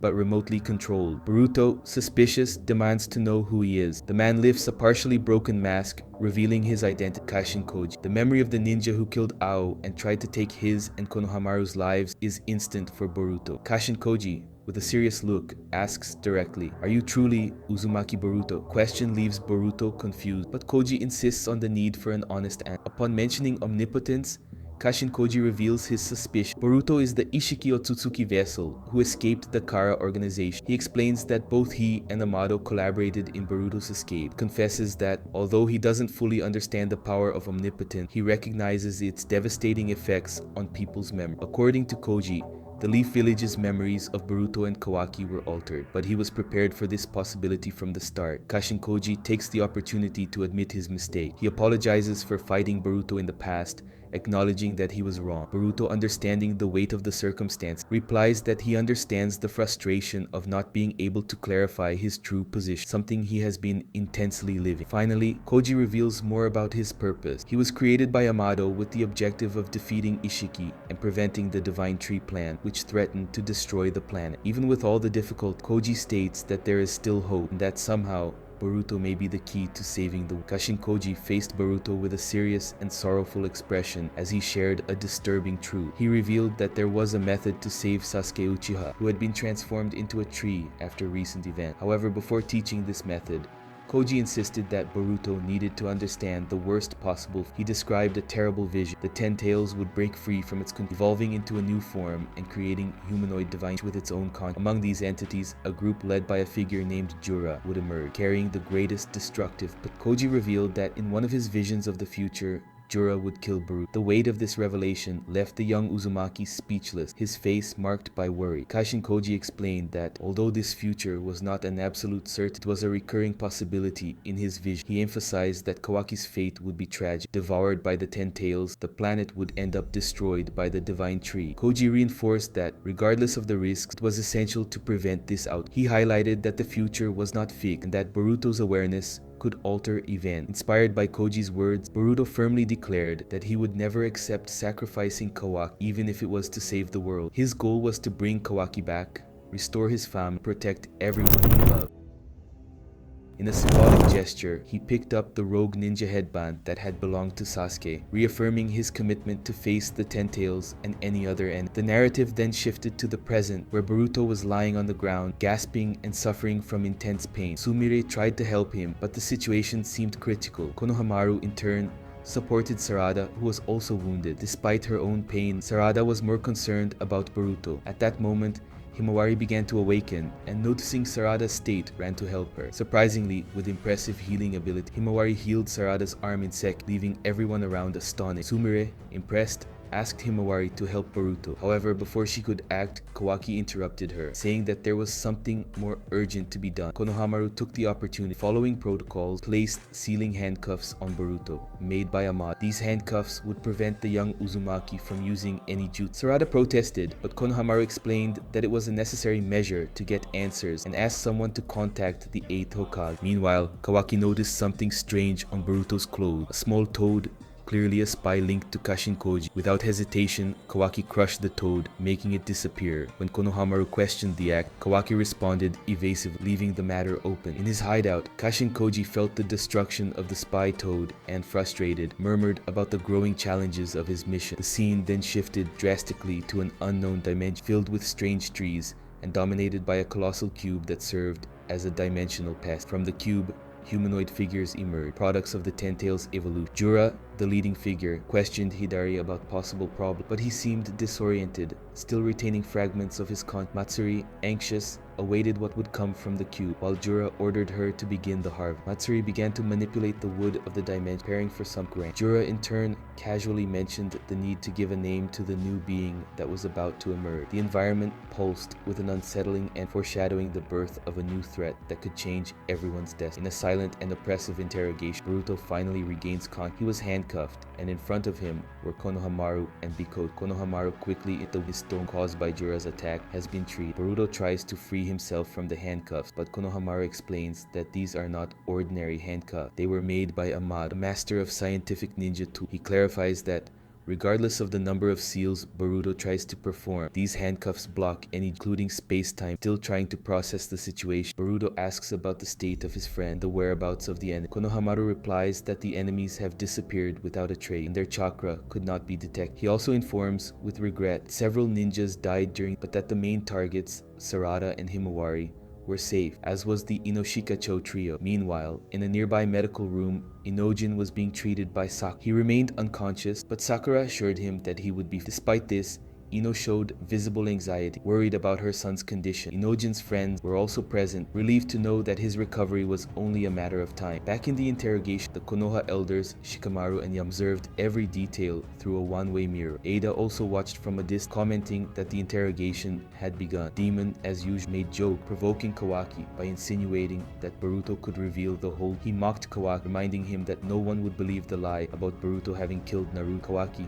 ignored the provocation. Focused, Kawaki finally comments that regardless of what Boruto says, he remains a threat. As a note, he believes that Boruto, sooner or later, will lose control and that his elimination will be inevitable. However, before that, Kawaki suggests that valuable information should be extracted to face the new ends. The interrogation continued. Mitsuki observed everything from a balcony with a distant and introspective look. Konohamaru, still shocked, listened attentively as Boruto revealed the truth about the humanoid divine. He explains that the chakra of the people devoured by the Ten Tails is reflected in these trees, giving rise to humanoid copies. Hidari, for example, was a copy of Sasuke. Matsuri of Moegi. The most disturbing, however, was that Matsuri had Boruto as her target. Amado, elsewhere in Konoha, clarified that the Ten Tails seeks to devour Otsutsuki to transform into a divine tree capable of sucking all life from the planet and generating a chakra. He adds that, unlike before, these entities now possess intelligence and act seeking new knowledge and experience. Boruto reveals that behind all this is a central figure, Jura. Kamaru, upon hearing this name, shows evident unease. Boruto explains that Jura is not just another copy created by the Ten Tails. He is in fact the very incarnation of the Ten Tails' humanoid form. According to Boruto, defeating Jura would be the only way to save the planet. Konohamaru, skeptical, questioned how Boruto could be so sure. Boruto, without going into detail, states that his source of information is reliable, but that he cannot reveal who it is to protect that person. The answer only increases the tension. Konohamaru reacts agitated, accusing Boruto of inventing stories. One of the Konoha elders reinforces the distrust, stating that Boruto is a traitor and that, regardless of the threats, he should be eliminated. Boruto, sarcastic, returns the accusation, reminding them that the same applies to him, since they were only keeping him alive for information. Despite the accusations and hostility, Boruto remains firm, knowing that the fate of the ninja world may depend on what he does next. Shikamaru took a deep breath, the weight of the past few hours etched on his face. He apologized to the elders present, assuring them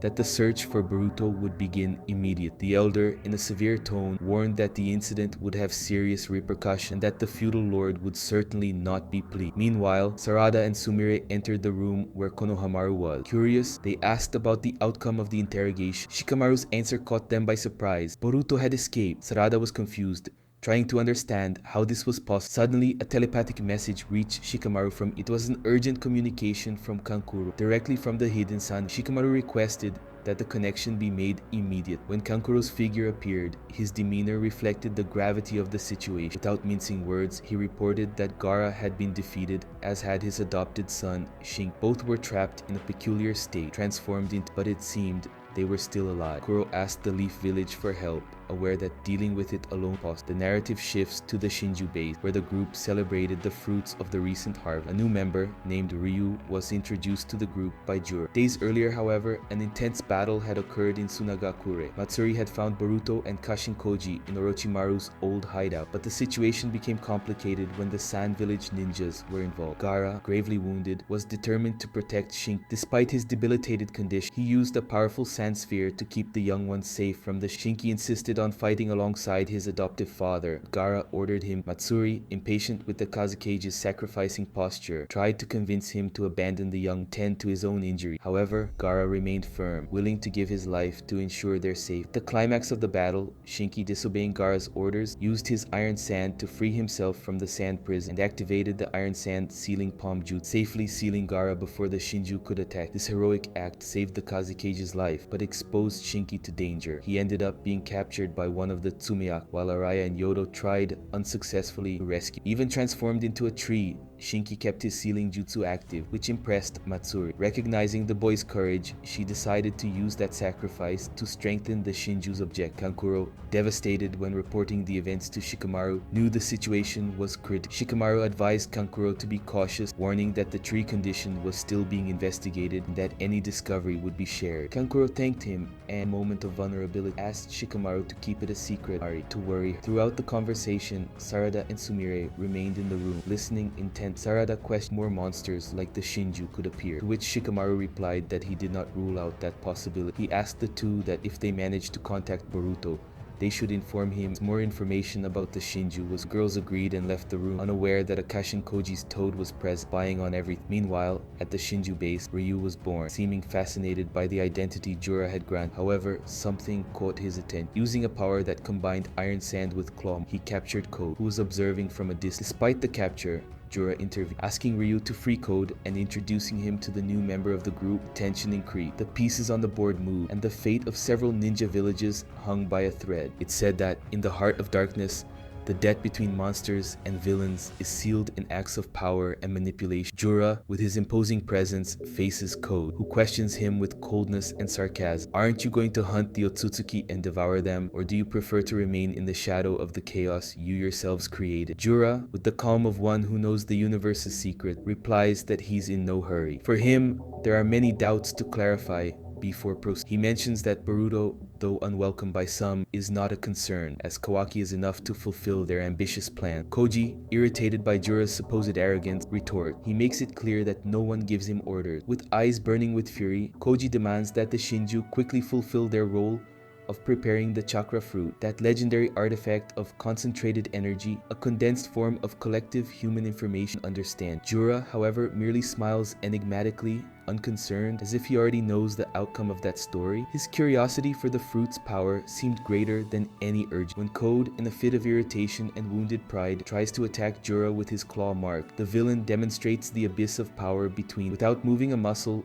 Jura fires a tailed beast bomb-based laser, cutting Code's arm with terrifying precision. The scream of pain echoes, but Jura, insensitively, ironically, thanks Code for the freedom and individuality he provided to the group. It was a cruel thank, showing that Jura saw all those figures as disposable in a larger. Code retreated, vowing revenge. Jura decides to provoke Koji further. He tasks him with eliminating Boruto and all his allies. In exchange, he offers the chakra fruit, but not without mocking his obsession with power. Koji accepts, but makes it clear that the fruit will be his, no one else. Jura, with an enigmatic smile, simply replies, "I look forward to seeing how far you." On the other hand, Ryu, newly introduced to the group, observes everything with disgust for Code. In a private conversation with Jura, he expresses his desire to eliminate Code at the next opportunity, which receives the leader's approval. However, Jura advises him to focus on his true purpose, listen to his inner self, find his target. Ryu, after a moment of reflection, glimpses the fifth Kazekage, Gaara, sealed in a jutsu that only Shinki can. But since Ryu is his clone, he also carries this ability, which gives him a strategic advantage. Meanwhile,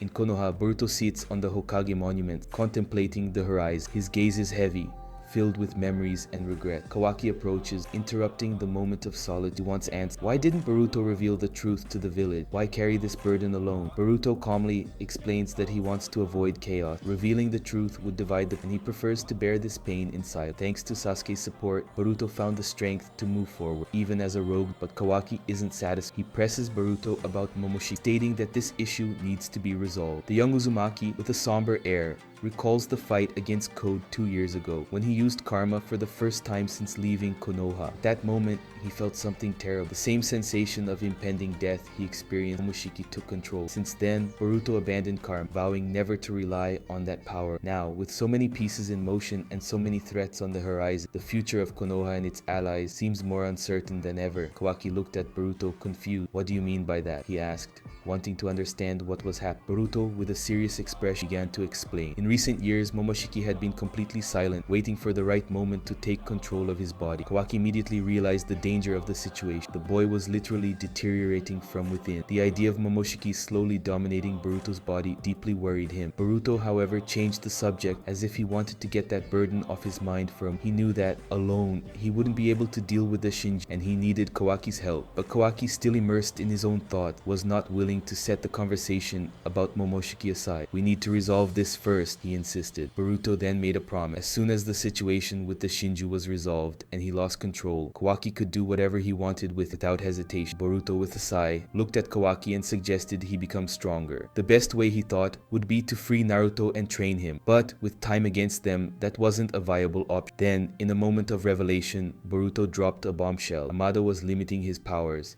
his defensive and regenerative ability. Kawaki was shocked. He had never imagined something like this was happening. Boruto explained that Amado had done this to protect him, as he couldn't die yet. Meanwhile, in the laboratory, Amado observed everything through Kawaki's eye. He realized that Boruto had much more information than he had imagined. Quickly deduced that the toad Kawaki had destroyed belonged to Kashin Koji. Even reluctantly, Amado wondered what Koji's true objective was, and how he had obtained this information. The conversation returned to Kawaki's karma, something Amado needed for his own. To avoid any problems with Kawaki, he had decided to restrict his power, preparing him for Koji's attack, which occurred 3 years ago. Boruto, knowing he could no longer delay the situation, asked Kawaki to verify this with Amado, prepare for battle. Kawaki, finally agreeing to help, stated that this did not change his desire to destroy the Usopp and the Ten-Tail, the sources of all. He knew that everything that propagated should be eliminated, and that included even himself. With that, the Uzumaki boy and Kawaki formed an alliance pact, ready to face the Shinju together. The battle was about to begin. But first, Boruto relived a flashback with Kashin Koji. The ninja, with his attentive gaze, explained to the young Uzumaki about space-time ninjutsu, an ability that allowed moving the target from one place to another, something similar to what the Otsutsuki did with E. Koji warned Boruto that he had already manifested this ability a few times, but in an uncontrolled way, which made it unpredictable and dangerous. Kashin Koji revealed that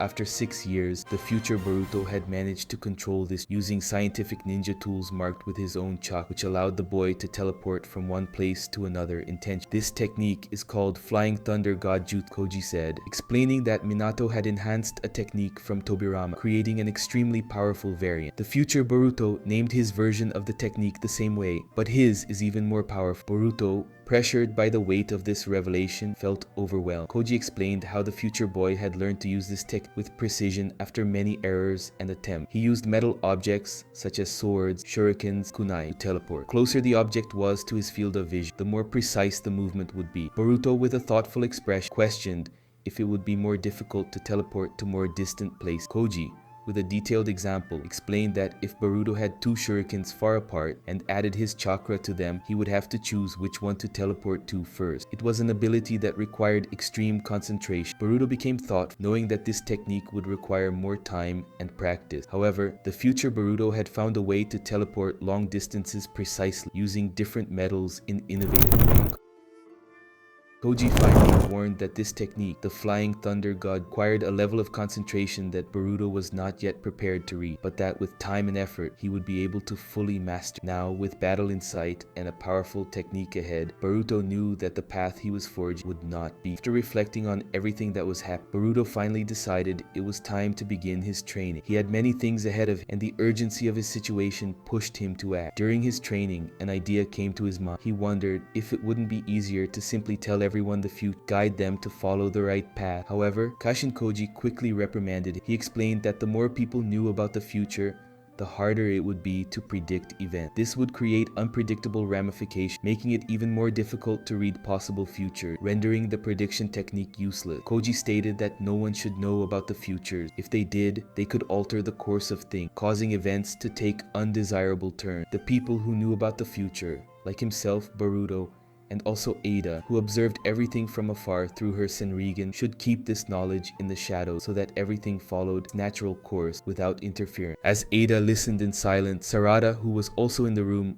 couldn't contain her concern. She wanted to know where Boruto was and was determined to find him. "Where is he? I need to find him," she said, her voice full of anxiety. Ada, with her usual calm, explained that Boruto had his reasons for distancing himself, that he didn't want to be found, and that he shouldn't share everything he knew. Otherwise, the damage would be irreparable. Sarada didn't understand Boruto's situation. She couldn't accept that he was carrying everything alone, and began to blame Konoha for the boy's situation. "They're trying to eliminate him," she said, her frustration evident. Once again, Sarada pressed Ada about where Boruto might be, but Sumire, who was present, intervened. She understood Boruto's decision to isolate himself and explained that the boy didn't want to be found on purpose, even with them by his side. Sumire emphasized that Boruto acted freely because they didn't know everything. Their lack of knowledge gave him the freedom to make his own decision without external pressure. Sarada was speechless. She couldn't believe what she was hearing, especially since, without their help, Boruto would have faced the Shinju alone, which would be crazy. Sumire, with a tone of understanding, said that perhaps it was precisely because they were there that Boruto got hurt. If he didn't need to protect everyone, perhaps he wouldn't have been grave. The statement left Sarada without a response. Sumire then asked Sarada if she had ever thought about how painful it for Boruto to carry all. She also added that she understood Sarada what she felt for the boy. So Sarada had run into Boruto without thinking of herself. Sumire then apologized, embarrassed, ran out of the room. Sarada, still confused and touched, called her representative. But before she could say more, Golta woke up and suddenly patted Sarada on the head, asking not to be called that. Then she withdrew, leaving Sarada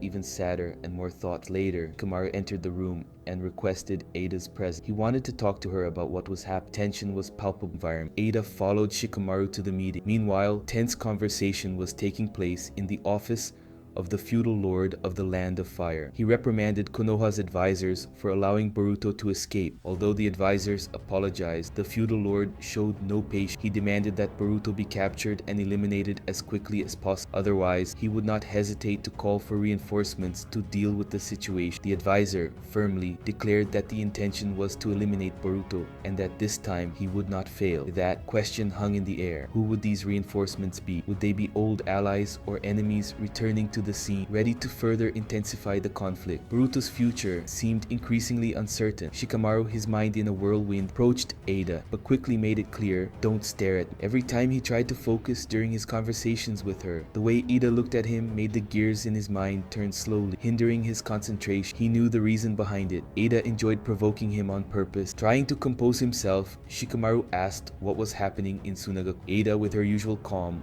began to explain the situation. She said that Shinki had been captured and that a new Shinju had emerged, named Ryu. His target was Gara, but luckily the Kazekage was protected sealed for now. However, Ryu had the power to undo that seal and devour his target. This information worried Shikamaru, and he immediately thought of initiating a mission to protect his brother, but Ada interrupted, saying that the threat was already a thing of. She apologized, as although she knew many things, couldn't personally hear the Shinju's conversation. This visibly irritated Shik, but before he could comment, Ada feared that one of the Shinju might stop listening to their conversation, changing the subject. Ada observed that Shikamaru had given up on eliminating Boruto and was using Mithri. Shikamaru, trying to feign ignorance, acted as if he didn't understand, but Ada didn't hesitate to confirm that she knew the situation. She assured him that she wouldn't tell anyone. She knew that if Shikamaru's position were compromised, it would also be it. Ada, even more cautious, reminded him that Kawaki had agreed to help Boruto with the monsters temporarily, asked Shikamaru not to fear. Don't get in their way or you might hinder them, warned.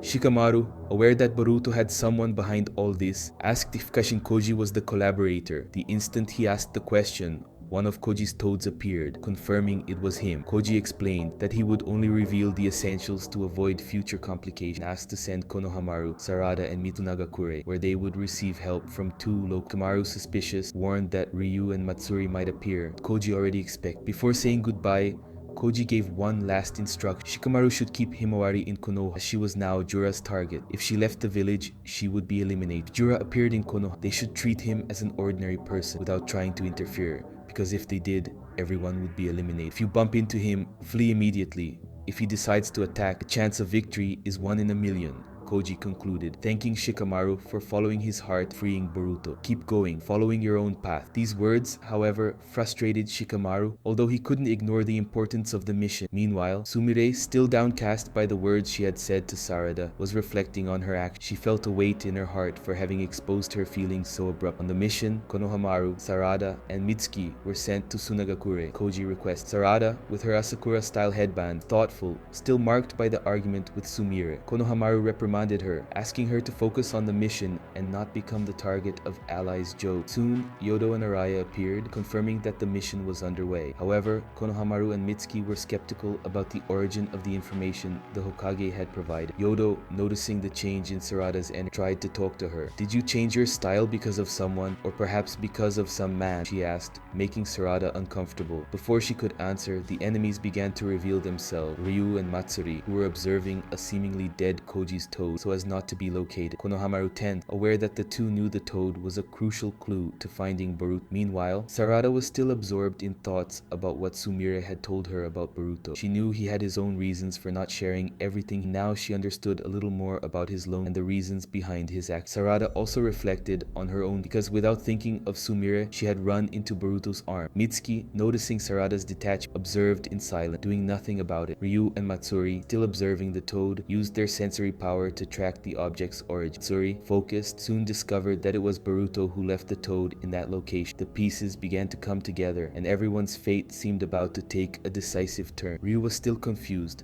trying to understand how Matsuri knew about the tree, considering there were none in the desert. Oshinju in turn calmly replied, explaining that trees were everywhere, even deep underground, and that her sensing was extremely detailed. Matsuri added that she would follow the trails left by the two young Boruto and his ally, using the voices of the tree. The two watched from afar, with Yodo taking note of every caution. Konohamaru, attentive, quickly realized that with Matsuri's sensory power, it would only be a matter of time until they were detected. He knew that his mission was aligned with the information he had received, that the enemies clearly after Boruto, and the tension increased. He decided to act yet. Meanwhile, Sarada seemed lost in her own thought. Konoha, her distraction, she replied yes, that she needed to focus. Yodo, curious, questioned Konoha about. He wanted to know if defeating Ryu, obtaining the thorn, would allow them to return Shinki. Konohamaru confirmed that, based on the information he had, this was possible. The idea of being able to save Shinki gave Yodo a new motivation, but Araya, worried, warned her not to make any mistake. Yodo, determined, replied that she would do whatever it took to save Shinki without hesitation, even if it was considered crazy. The exchange of words between the two continued until Konohamaru, noticing the growing tension, intervened, asking them to stop. Yodo apologized, saying she wouldn't let her emotions interfere with the mission. Sarada observed everything, attentive to every detail. Before acting, Konohamaru reinforced the importance of everyone being on the same page regarding the mission. Mitsuki, still with reservation, questioned if it would really be possible, but Konohamaru encouraged them, stating that they had come this far and could not retreat. He then began the mission, drawing the attention of the two Shin. When Ryu and Matsuri saw the ninjas, Ryu warned Matsuri, who froze upon recognizing Konohamaru. She knew him well, as she was a Shinju clone of Moegi and had feelings for him. Konohamaru, acting naturally, introduced himself and explained that they were there to follow the traces of Boruto, Konoha's traitor. He then asked about the two. Ryu, in turn, believed their identities were safe, since the ninjas didn't know who they were. However, when Matsuri became visibly embarrassed and unsure what to say, Ryu took the lead, starting to plan what to.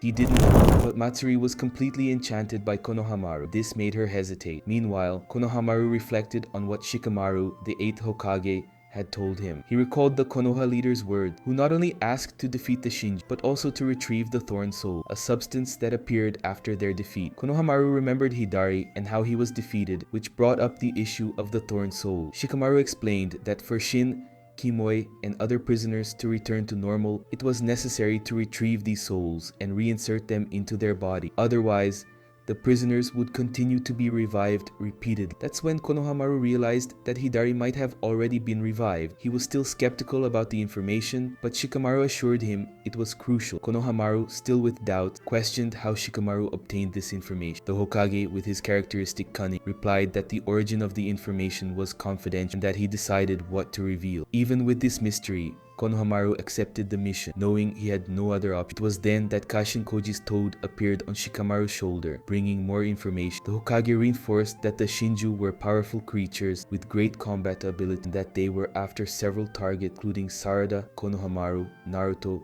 Boruto, Ada, among others. Shikamaru warned them that although these monsters were not essentially evil, they were like hatchlings acting according to their instinct. Their purity made them a threat. This made them even more dangerous. Now, with a clear objective, Konohamaru and his allies prepared to face the Shin, tried to save Konoha's future. Konohamaru was perplexed. He couldn't understand how Shikamaru, in his experience, suggested he make friends with the monsters instead of eliminating them. To him, they were just creatures to be exterminated, but Shikamaru surprised the Konoha ninja by stating that he should tame them because despite being dangerous, they were innocent hatchlings. The strategy involved gaining their trust, only to, at the opportune moment, betray them, stabbing them in the back. The weight of the mission began to fall on Konohamaru. Shikamaru then made a statement that shook him even more. Naruto wouldn't make that decision, but you're not Naruto. You're a different ninja, and that's why this strategy is necessary for humanity's survival. The coldness Shikamaru suggested was undoubtedly a reflection of his pragmatic vision. He had become a true Hokage, willing to do what was necessary, even if it was unbearable. Back in the present, Konohamaru introduced himself to the pair of Shin, asked about their identity. Ryu, still worried about Matsuri's strangeness, hesitated. He was suspicious, but Matsuri, with visible shyness, accepted the cooperation proposed. Konohamaru then sprang into action, observing the toad that Boruto and his ally was a clue. He knew he needed to find out more about it. Meanwhile, Mitsuki found a piece of metal on the ground and, with his deductive ability, concluded that it could be something related to Boruto's use of space-time. Konohamaru then suggested that the team split up to search the area. Sarada and Mitsuki went one way, while Konohamaru and Matsuri investigated the other. Konohamaru, observing Matsuri, realized that she wasn't well. She seemed to have difficulty breathing and was clearly confused about what was happening to her. Sarada, with her perceptiveness, realized that they might be close to Boruto's trace pointed in the correct direction. Ryu, with a worried look, was suspicious, but Konohamaru tried to reassure him, suggesting that he and Matsuri take another path. Ryu, impressed by their confidence, revealed that he greatly respected the Leaf Ninjas, especially their leader, Jura. This respect caused some concern in Sarada and Mitsuki, who weren't sure if they could trust them. Ryu then revealed that, upon seeing Konohamaru and his team, he was ready to eliminate them, but decided to talk a bit, acknowledging that the interaction was worthwhile. Meanwhile, Yoda was completely focused, determined to rescue Shinki, and asked him to wait, promising they would bring him. In the midst of this, Shikamaru reflected on his choice, selecting Konohamaru for this. He knew that Matsuri was in love with, which could be an advantage, as she still didn't fully understand her. This could be something that would work in his favor. Shikamaru, always cold and calculated, warned Konohamaru not to get emotionally involved. He would need to be ruthless, separate the enemies, and take control of the situation. In the present, Konohamaru, worried about Matsuri, approached her and asked if he was feeling better. She, disconcerted, tried to deny that anything was wrong, but Konohamaru, without hesitation, began to talk about trying to understand what was really happening. Meanwhile, Koji asked Ada to watch what was happening in Sunagakura. She hesitated, still afraid of Mamushi, asked if he was nearby. Koji, always calm, assured her that Mamushi was safely in the hideout and that Ada didn't worry. Beside Koji, Boruto observed the mission attentively. He knew that everything was unfolding, but there was still much. Koji, who was leading the mission, explained that the first step would be to defeat Ryu and then join Konohamaru to eliminate Matsuri. Boruto, anxious, asked what the chances of failure were. Koji replied evasively, trying to reassure him, but Boruto insisted, and the old man confirmed that the chances were not high. However, he warned Boruto and Himawari not to act rash, making it clear that the mission required patience and caution. The game was underway, and everyone knew that the future of Sunagakure and those involved in the success. The mission was not successful. Jura would take drastic measures. He would not hesitate to act to eliminate any threat. He didn't want to lose anyone. Meanwhile, Konoha, Jura was calmly in a bookstore, buying some books to pass the time. The old store owner, seeing him, was visibly startled, but tried to remain calm, acting naturally so as not to attract more attention. Konoha's sensory team soon detected Jura's presence and, realizing the situation, decided to act. However, Shikamaru intervened, asking them not to take any rash act. He ordered civilians to withdraw and no one to confront the intruder. Shikamaru's calm was evident, as he knew that any false move could end in disaster. Jura, for his part, completed his purchase without haste, paying for the books with change up front for future acquisition. The old man, still tense, accepted the payment and awaited the mysterious man's return, not daring to question his presence or intention. Meanwhile, in the laboratory, Amado was engrossed in his research, calmly smoking a cigarette. Suddenly, the calm was broken when someone snatched the cigarette from his mouth. It was Kawaki, who with a swift movement pinned him against the wall. Determined, Kawaki demanded that Amado remove his limit. He knew that Boruto had warned him about the situation, that Amado was completely limited, without the ability to use his full power. Amado, in turn, seemed to have been waiting for this, already foreseeing that Kawaki would come to him seeking an Araya saves Sarada and Yodo from a fatal death, using his particle sealing sword to nullify the paralyzing effect of Ryu's magnetic sand. However, the presence of a Sunagakure ninja with such a specific ability to contain the iron sand does not guarantee victory for them. Yodo, emotionally distraught at seeing the personification of Shin, her former teammate, loses control. Even with Araya trying to help her stay calm, her rage explodes, leading her to act impulsively. This moment of loss of control causes a rupture in the already fragile attempt at alliance with the humanoid Shin. Yodo's loss of control is triggered by witnessing the Thorn Soul Fruit for the first time, a vision that brings dark memories. Sarada, who had already faced something similar when seeing the power of Hidari and Jura during the Konoha invasion, tries to understand what is happening. Meanwhile, elsewhere, Amado acts with precision to contain Kawaki, who becomes increasingly aggressive. With a precise command, Amado deactivates Kawaki, saying, "Save your grumbling for when you sleep." This mechanism, a result of the advanced technology implanted in Kawaki, proves indispensable, especially considering the unstable behavior he has demonstrated. Sumire, witnessing the event, becomes suspicious. The idea that someone can manipulate Kawaki's component raises concern. If Sumire or another person learns to tamper with these mechanisms, they could deactivate Kawaki's security protocol, making him even more powerful, potentially. The protection measures created by Amado prove effective, but also carry the risk of falling into the wrong hand. As Kawaki balances his strength between defensive and offensive mode, a new vulnerability emerges. In defensive mode, he becomes practically invulnerable, but when adopting an offensive state, parts of his body can be compromised, especially when facing enemies as powerful as Jura. This duality between defense and attack reveals the price of his strength. Furthermore, Amado's plans with Karma take a new direction. He intends to transfer Karma to a Delta clone, using the consciousness of his deceased daughter, Akebi. This experiment could lead to the emergence of a new Otsutsuki, something not seen since Kaguya. The possibility of Akebi resurfacing as such a powerful entity promises to further disrupt the balance between Amado and Kawaki. Tension grows, fueling uncertainties about the future and the developments this new creation may bring to the ninja world. The plot progresses with the characters facing challenges that test not only their abilities but also their alliances and emotions. The path unfolding is full of dangers, conflicts, and revelations that promise to change everything. It's hard to say if Amado's plan to revive his daughter Akibi is genuine or merely a facade for something larger. Recent shinobi history presents unsettling parallels, such as Black Zetsu's manipulation of the Uchiha stone tab, which distorted extend Hagoromo's legacy to achieve Kaguya's return, the infinite Tsukuyomi. Amado's intention remains shrouded in mystery, but his actions certainly have the potential to change the course of events. Kawaki's transformation into a living weapon through scientific ninja tools is a controversial. Unlike the traditional effort to gain power, which often comes with emotional growth and maturity, Kawaki's reliance on technology distances him from this natural process. His ninja journey, begun under Naruto's guidance, seemed to have awakened something more human, but now the pursuit of immediate power threatens to nullify that progress. After all, power gained without effort can be lost just as easily. Kawaki risks paying a high price for it. Meanwhile, in another part of the conflict, Konohamaru faces a complicated dilemma. His hesitation in handling the situation reveals a lack of the necessary ruthless critical mission. Matsuri, apparently trapped in an emotional illusion involving Konohamaru, could become an unexpected obstacle. The unfolding of this relationship could culminate in a direct confrontation. Konohamaru will have to make a difficult decision, either by defeating Matsuri with a calculated attack or by manipulating the situation to achieve the ultimate goal of extracting the Togidama, the Thorn Soul Shikamaru considers crucial. Near the Ryushinji, Yodo and Araya play out a tense. Despite Yodo's attempt to maintain Ninja's composure, the situation pushes her to her limit. Sarada and Mitsuki work hard to set a trap using the Thorn Soul as bait, but the plan is threatened by the unpredictability of events. Ryu,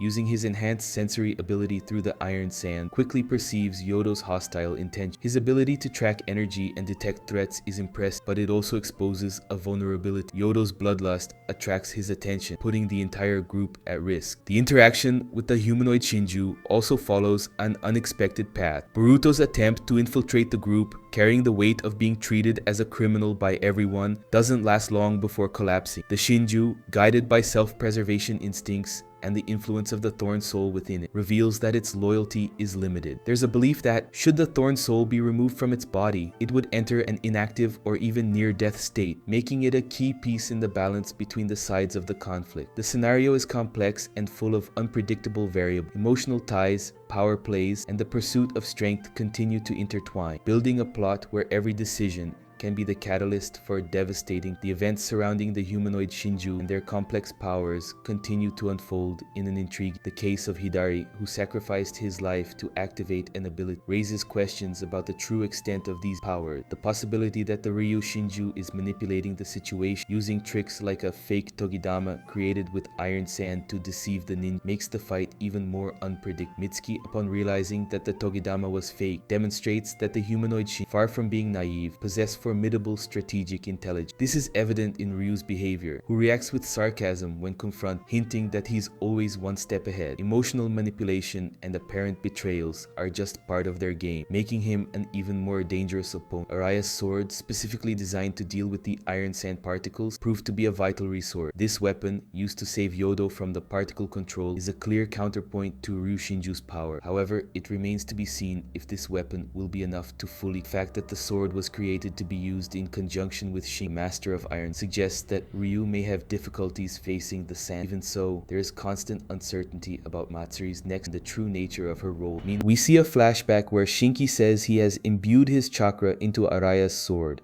which would allow him to control the iron sand, even if in a limited way. Shinki says he does this to increase their power, even if only a little, in order to protect his father. Ryu unleashes a dense rain of iron sand to surround and pressure the ninja present, including Sarada, Mitsuki, Yodo, and Araya. The initial situation is extremely unfavorable for the group, as Ryu's sand is dense, razor-sharp, and can be freely manipulated, creating a constant offensive and defensive threat. The fight begins strategically. Araya, wielding a special sword made with Shinki's iron sand, is the only one capable of directly cutting through Ryu's manipulations. With precision, he frees Mitsuki, striking against the waves of sand to carve a path. This moment marks the beginning of a coordinated offensive. Sarada then launches her attack with a fire-style jutsu, firing a blast of flames toward the enemy, but Ryu quickly responds by creating a protective shield with his sand, completely blocking the attack. As the battle intensifies,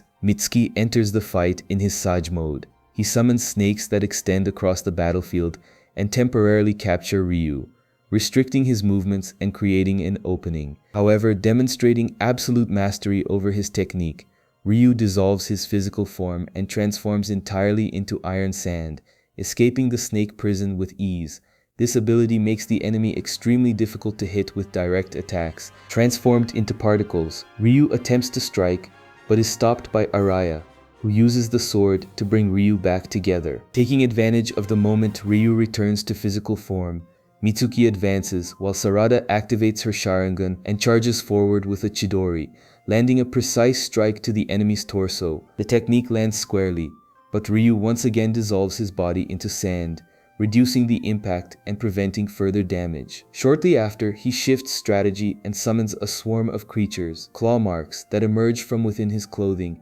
and rapidly spread across the battlefield. The creatures are numerous and attack simultaneously, forcing the ninja onto the defensive. Sarada and Mitsuki attempt to hold off the claw marks' attacks, but the growing number of creatures begins to overwhelm them both. Meanwhile, Yodo is caught off guard and bitten by one of the creatures, making it clear they are not mere decoys, but lethal threats. Araya, trying to regain control of the situation, charges forward with his sword, cutting down the monsters closing in. However, when he attempts to strike Ryu again, his blade is seized and, in a swift motion, Ryu uses his abilities to teleport the sword away, along with the claw marks, stripping Araya of the only weapon capable of neutralizing his iron sand. With the sealing sword out of play, the group finds itself at a severe disadvantage, with no means to cut or contain the enemy's iron sand manipulation. The situation becomes critical. Elsewhere, Konohamaru speaks with Matsuri. During the conversation, Matsuri calls Konohamaru Konohamaru-chan, a form of address that only Moegi used to use. This raises suspicion and distrust. The tension builds when Ada observes the scene from afar and comments that Konohamaru is about to be devoured. Boruto, also aware of the situation, shows concern for his friend and wants to intervene. However, Kashinkoji stops him, arguing that he must stay focused on the main objective. Boruto's dilemma becomes clear. He is torn between saving his allies and pushing forward with his mission. Meanwhile, in the dimension of the divine trees, Jura and the others discuss the meaning of love and the reasons that drive them, hinting that there is a deeper ideology behind the actions of these new enemies. Konohamaru stands face to face with Matsuri, who reveals herself as an imminent threat by saying it is time to become one with him, suggesting she intends to devour or absorb him as they have done with other victims. The situation is critical. Mitsuki and Araya are imprisoned by Ryu's iron sand, completely immobilized, while Sarada and Yodo try to find a way to turn things around. The pressure is intense and relentless as Ryu freely controls a massive amount of iron sand, threatening to crush his opponents at any moment. Yodo decides to act and attempts to negotiate with Ryu. She offers herself in exchange for her companion's freedom, stating that her sensory abilities could be useful to him. However, Ryu coldly rejects the offer. Without any hesitation, he violently attacks Yodo, piercing her body with a lance made of iron sand. The attack is direct, brutal, and leaves Yodo gravely wounded. Even as she bleeds and falls, she locks eyes with Sarada with a firm gaze, conveying, even in silence, a clear message that Sarada needs to unleash her full power to protect the others, even if it means hurting herself emotionally or crossing her own limits to protect just one person. Faced with the scene, Sarada goes into shock. The pressure, the despair, and the pain build up inside her until finally she awakens the Mangekyo Sharingan. It is an intense and transformative moment. Her eyes take on a new, blazing, and powerful form. Immediately after the awakening, Sarada activates an entirely new technique. A vortex appears before her, a kind of energy whirlpool that begins to suck in all the iron sand around her. The technique completely dismantles Ryu's manipulation, freeing Mitsuki and Araya, and nullifying the enemy's advantage on the battlefield. The vortex is so powerful that it drastically alters the surrounding landscape. Ryu, caught off guard, is forced to retreat in the face of the new technique's power. Mitsuki watches everything in astonishment, realizing that Sarada has surpassed a new limit. The technique appears to have dimensional or gravitational properties, similar to abilities seen in other dojutsu users such as Kamui. However, its exact mechanics are not yet explained. What is clear is that Sarada now poses a real threat to the divine trees. Meanwhile, Konohamaru faces Matsuri. Shikamaru had given him instructions to get close to the enemy by pretending emotional ties in order to distract her and open a window for a surprise attack. Konohamaru follows the plan and manages to deceive Matsuri long enough. In a precise movement, he channels chakra and creates two giant Razengans, which he launches against her in succession. The attacks destroy both of the opponent's arms before she has time to react. Victory seems imminent, However, when Matsuri, still conscious, calls him by the affectionate nickname Konohamaru-chan, the Jonin hesitates. The memory of Moegi, who used to call him the same way, paralyzes him for a brief instant. This hesitation, however brief, is enough to compromise everything. Konohamaru, overcome by emotion, is unable to land the finishing blow. Matsuri takes advantage of the opening and begins her recovery, once again becoming a direct threat. Sarada is lost in thought, reflecting on her desire to become Hokage and the promise she carries to protect the people who matter most to her. In particular, she recalls her feelings for Boruto and how that motivates her to keep fighting, even in the face of overwhelming adversity. With a coordinated sequence of multiple vortexes, Sarada dismantles the iron sand field and, at the peak of her technique, she focuses a single black hole and expands it destructively. The gravitational force of the technique is so intense that it compresses Ryu's body, even in his semi-dispersed form, causing severe damage and forcing him to retreat. Using this power, Sarada is able to control gravity and choose where she wants that gravity to be exerted. Ryu attempts to attack her, but every attempt is futile. Even his attempt to retreat back to the Divine Tree's lair is thwarted. Sarada's power is so overwhelming that Ryu cannot move so much as a single finger. With that, Ryu is completely destroyed, transforming into the spiked soul. The technique is powerful, but it comes at a cost. Shortly after its activation, Sarada collapses to the ground, exhausted and with her eyes bleeding due to the extreme use of the Mangekyo Sharingan. Mitsuki catches her before she falls completely, visibly worried about her condition. Ada informs Kashin Koji about the situation, and Koji feels relieved as one of the objectives has been achieved. Boruto questions him about whether Yodo dying was necessary, and that Koji had withheld information. Koji says that the outcome of Sarada awakening this power only happened because of the situation. Had Boruto intervened, it never would have occurred. Boruto asks about Konohamaru, whether he would survive. Koji states only one thing, that if Boruto appears on the battlefield, the situation will become more complicated, since the Divine Trees share information among themselves. Meanwhile, the confrontation between Konohamaru and Matsuri reaches a breaking point. Konohamaru, who had already suffered severe damage to his shoulder, is on the verge of being mortally wounded, when in an instant, Boruto appears. With fast and precise movement, using both his teleportation abilities and kunai, he places himself between the two and delivers swift strikes against Matsuri, incapacitating her in a matter of seconds and destroying her with a decisive blow. Boruto's action is surgical, revealing his growth and mastery of the techniques that now distinguish him as a true Otsutsuki warrior. Following Matsuri's defeat, an ominous presence makes itself known. Jura observes the scene and identifies Boruto as the true target, referring to him as Otsutsuki Boruto. It becomes clear that with his presence now revealed, Boruto will face serious consequences. While Araya manages to recover Ryu's spiked soul, the situation shifts completely with the arrival of Jura, who manifests from a claw mark. His presence brings a new level of threat to the battlefield,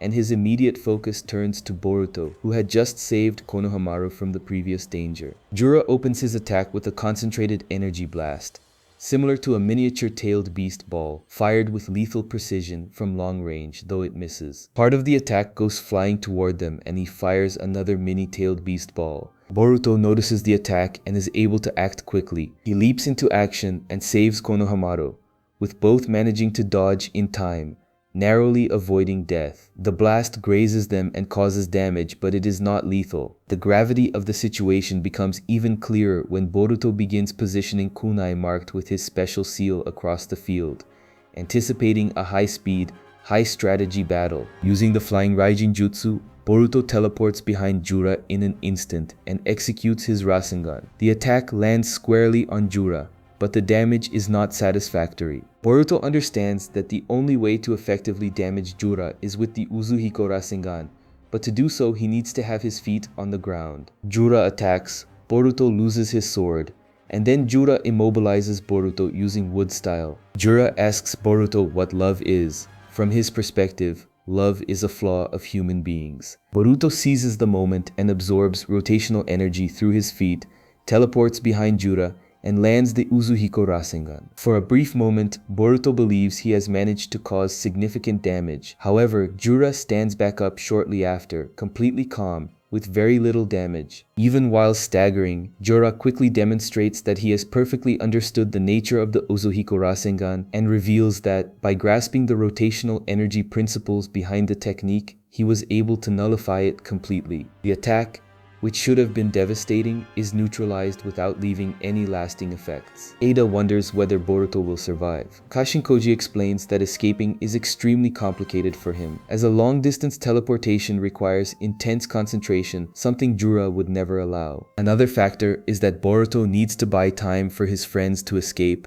and that calculation is running through his mind. On top of that, there is not even a 1 in a million chance of Boruto winning. Mitsuki demonstrates his skill by facing off against several claw marks, using his Sage Mode to destroy the creatures with precision and efficiency. He reunites with Konohamaru, who has just escaped the confrontation with Matsuri, and together they discuss their next steps. Araya heads toward the Sand Village to deliver the spiked soul, taking with him the gravely injured Yodo, underscoring the urgency of the situation. Despite everything, Boruto does not retreat, even gravely wounded, with his body still affected by Jura's wood-style techniques and Sasuke's sword already lost. He stays focused. Jura intensifies his attacks with tailed beast balls in different forms, using firearm analogies to name his shots, something that stands out as a curious way to categorize his offensives. One of the tailed beast balls is fired like a short-range shotgun, and another like a precision rifle, a direct reference to Jura's impersonal and methodical fighting style. Boruto shows remarkable ability in evading the assaults. With precise movements, he uses the flying Raijin Jutsu to teleport between the kunai he previously scattered, creating opportunities for counterattacks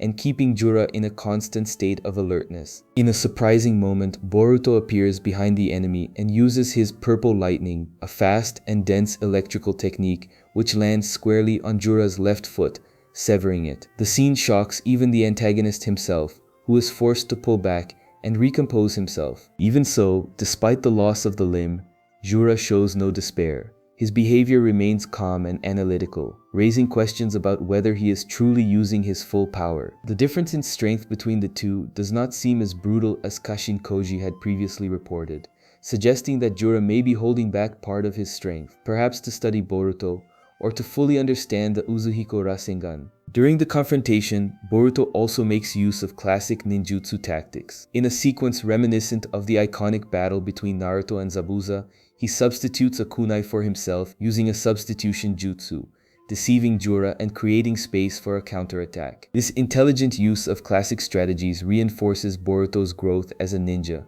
making it evident that he does not rely solely on raw power or his Otsutsuki abilities. At the moment when Jura prepares a final tailed beast ball to finish off Boruto, the chapter's turning point arrives. Kawaki suddenly appears on the battlefield. With a swift and silent lunge, he pierces through Jura's skull and eye from behind in a lethal and unexpected attack. The scene is visually striking, with Jura's body being run through abruptly, almost grotesquely. The arrival of Kawaki, now in his complete form and freed of restrictions, is the true climax. He reveals that he had previously been limited by Amado, who had redirected all of his offensive parameters to defense, severely compromising his performance. After confronting the scientist and restoring his original power, Kawaki returns to the battlefield ready to fight with everything he has. Jura, even wounded, immediately recognizes the shift, acknowledging the substantial increase in power. As Kawaki activates his karma and faces Jura, Kashinkoji watches from a distance, reflecting on the consequences of this new battle configuration. Koji comments that Kawaki's entry has completely altered the 10 directions,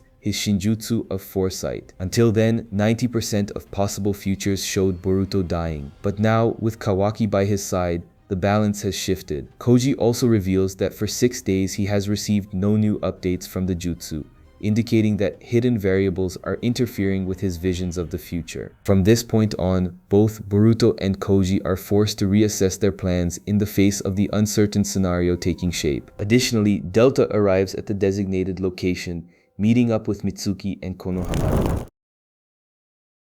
Kawaki Uzumaki. The chapter opens with a flashback to the conversation Boruto had with Kawaki on top of the Hokage monument statues. Boruto had planned everything in advance. He had instructed Kawaki to head straight for the Sand Village after Amado removed his limiters. Kawaki acknowledges that Jura is a monster and that facing him with numbers alone simply would not be enough.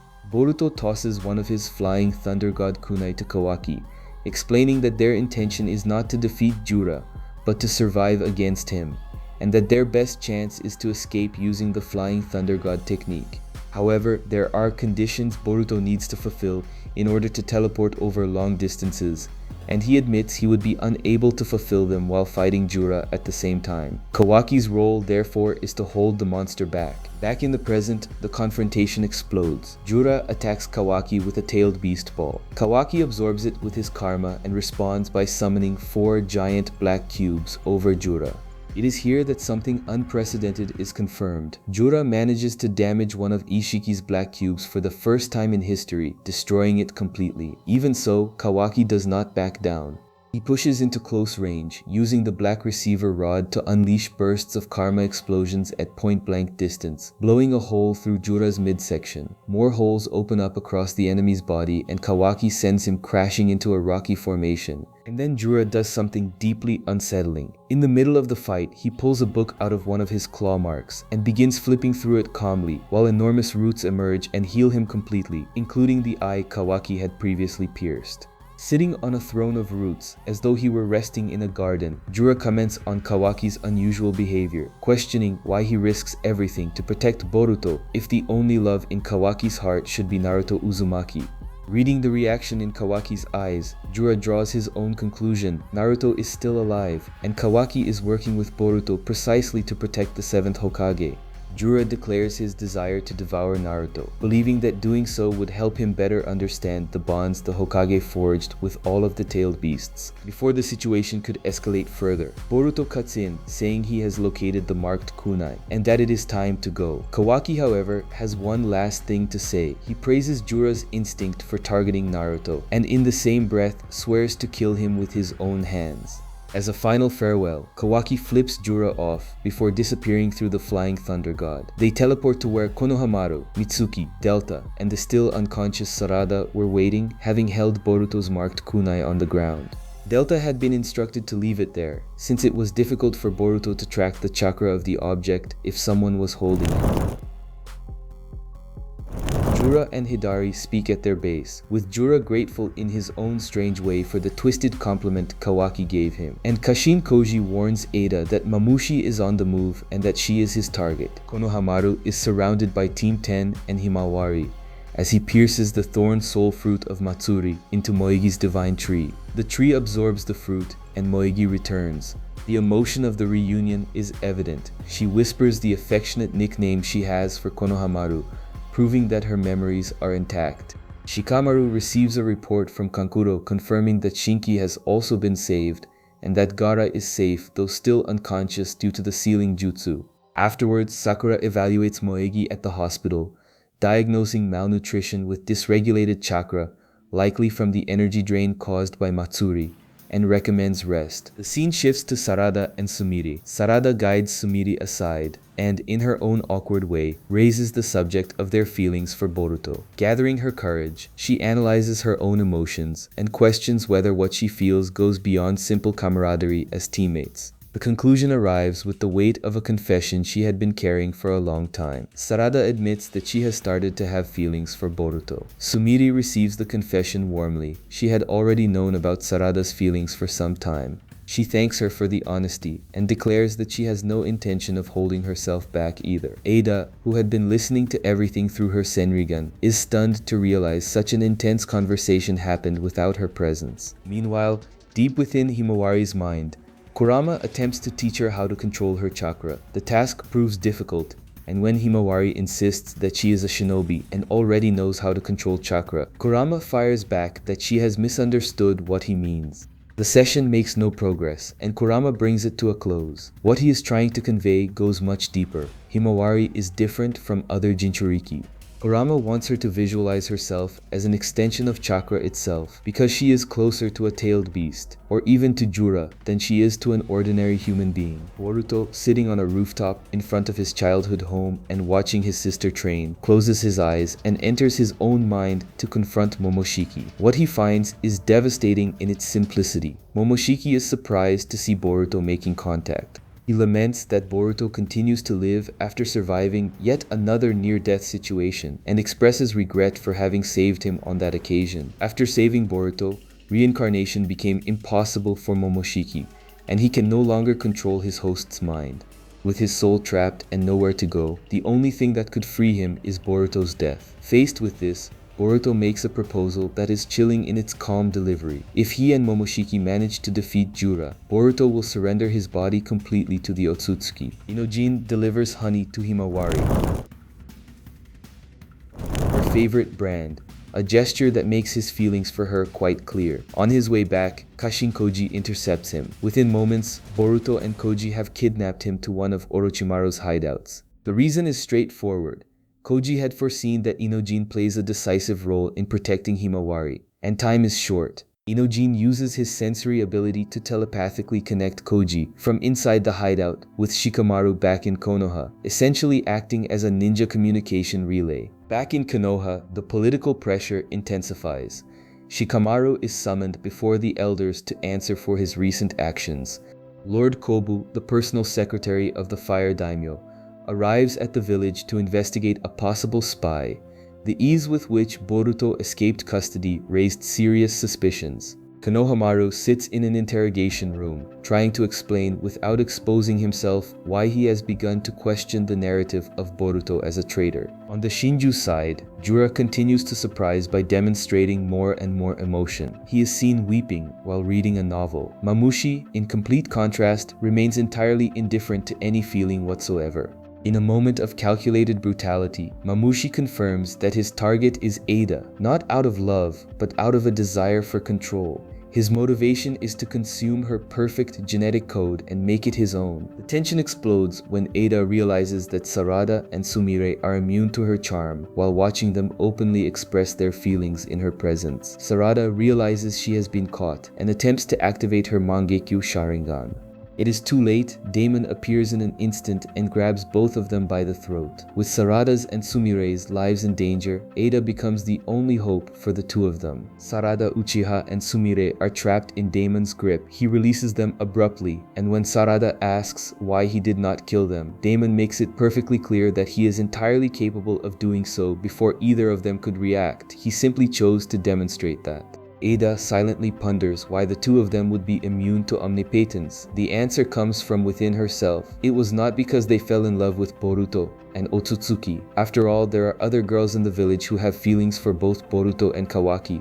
Ada understands that it was she herself who unconsciously created an exception for the two of them. Deep down, what she has always wanted was to have normal, genuine human relationships, and Sarada and Sumire are the living realization of that wish. With the crisis resolved, the focus shifts back to Boruto, Inojin, and Shikamaru, who now receive a decisive revelation from Koji about Mamushi.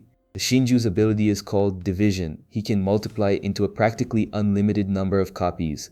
And the detail that changes everything is that each copy is completely real. There is no drop in chakra or physical strength. They are all the true Mamushi. The weakness exists, but it is a delicate one. The more copies he creates, the further his intelligence drops across each body. With 20 to 30 copies, each one acts like an irrational animal driven purely by instinct. However, destroying only some of the bodies is a fatal mistake.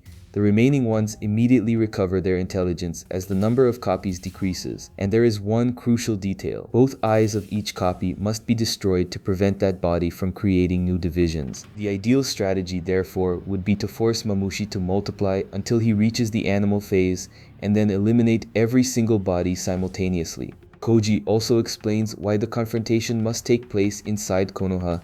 Jura has a genuine affection for the village. He visits a bookstore and a sweets shop there regularly and refuses to fight within it to avoid causing destruction. The instinctive fear Mamushi has of Jura will compel him to avoid damaging the environment even when he is in the animal phase. The central role of Inojin is then revealed. Koji asks him to master an advanced version of the mind transmission jutsu within 2 days.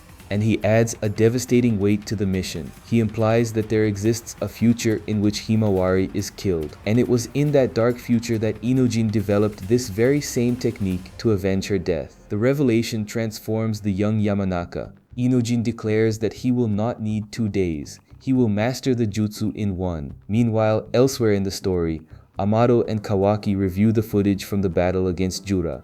Amado arrives at a troubling conclusion. The roots Jura used to heal himself are part of the divine tree itself, and since his body is composed of that same material, Jura may be essentially immortal. Boruto hands Sumire a scroll containing technological advancements that a future version of herself had developed, asking her to reforge Sasuke's sword. The chapter closes with a final image. 5 of Mamushi's bodies silently infiltrate Konoha, instructed to erase their chakra signatures. One of Mamushi's bodies approaches a random Konoha civilian and asks where Ada is. Shikamaru immediately recognizes the disruption. The attack is happening several days earlier than expected. Koji confirms what this means. Fate has begun to distort. Characters like Boruto, Kawaki, and Ada herself know too much about the future, creating singularities that fracture the timeline he foresaw.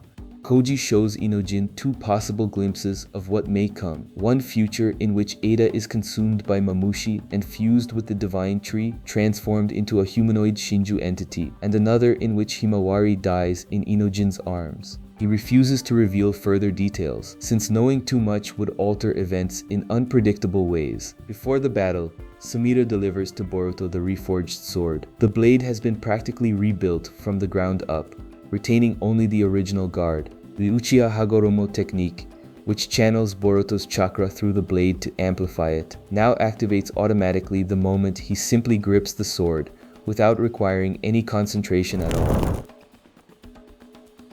There is also a security measure. Anyone not registered to the sword who attempts to touch it will have their chakra drained instantly. Sumire also mentions that she mixed a certain special material into the blade, without elaborating on what it is, though Boruto appears to know. Through the communication network established by Inojin's mind transmission jutsu, Shikamaru coordinates the secret operation. The selection criteria are 2. Not being hostile toward Boruto during the battle, and being capable of operating on an unofficial channel. The team brings together Boruto, Kawaki, Sarada, Konohamaru, Mitsuki, Himawari, Shikadai, Choji's daughter Chocho, Delta, Amado, Sumire, Ada, and Daemon. When Shikadai confronts his father about the decision to trust Boruto, Shikamaru responds firmly that, as Hokage, his ideals are stronger than his personal opinions. He gives his son the choice to participate, but warns him that if he refuses, he must not reveal anything he has heard.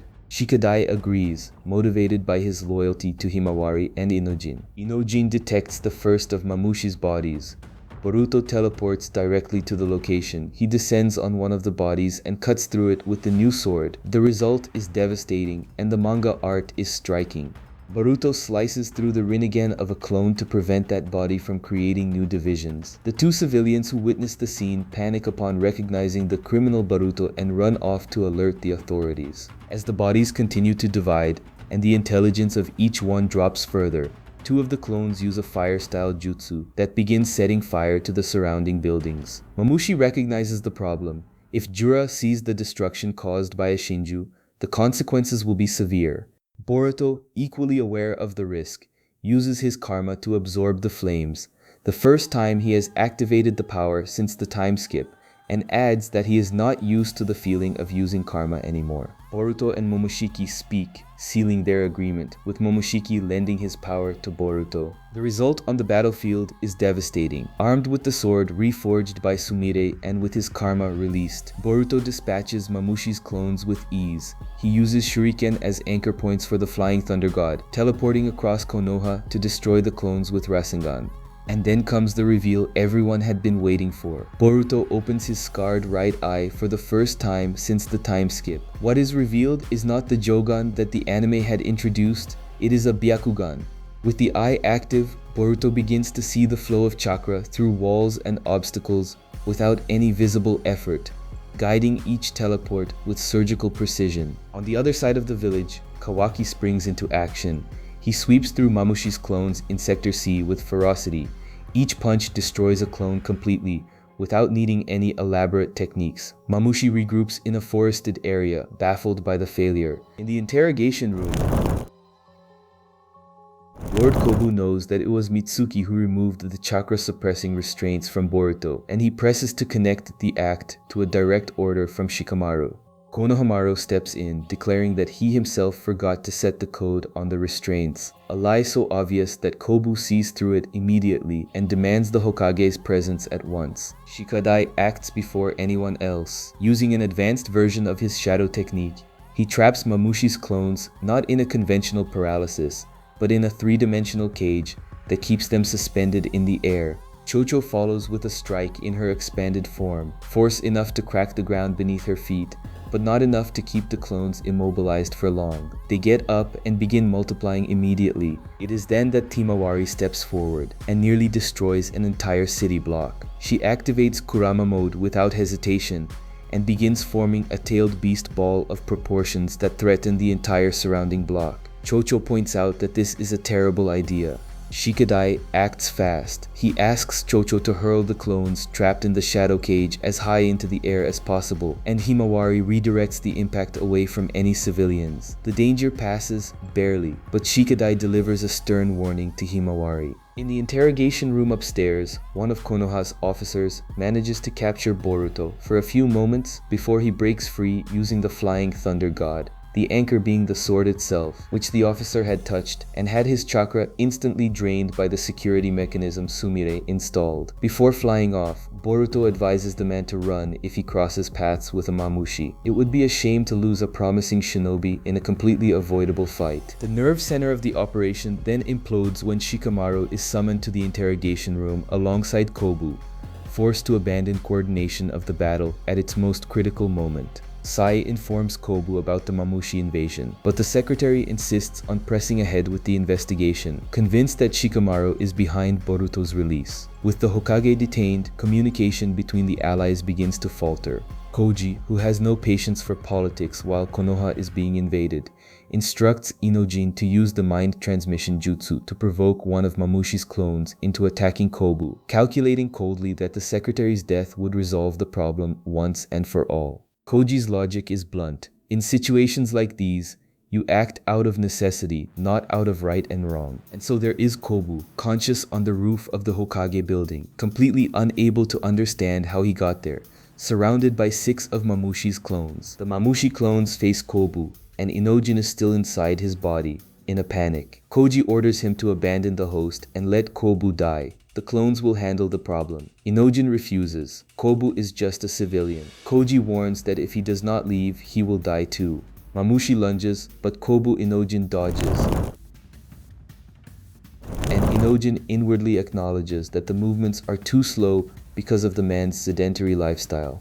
The argument that gives the chapter its title explodes right here. Inojin tells Koji to shut up, because there is absolutely no point in being a ninja if you are going to let a civilian die. Elsewhere in the village, Sarada and Delta watch from a rooftop as Mamushi's clones lose so much intelligence that they begin fighting one another, destroying the environment with no purpose whatsoever. Civilians flee through the streets in panic. Sarada activates her Mangekyu Sharingan and uses Shirame Goko, her Mangekyu ability, to pull the clones into a black hole, destroying them. She drops to the ground, clutching her head, blood running from her eye. Delta rushes to her asking if she is alright. Sarada answers that she is, with her vision already blurred. The scene carries a clear warning. If she pushes the Mangekyu further in the battle still to come, she may lose her sight permanently. Back on the roof of the Hokage building, Koji forces Inojin out of Kobu's body. The secretary wakes up on the roof surrounded by 6 Mamushi, with no understanding of how he got there. Inojin immediately redirects Shikamaru and Sai to the location.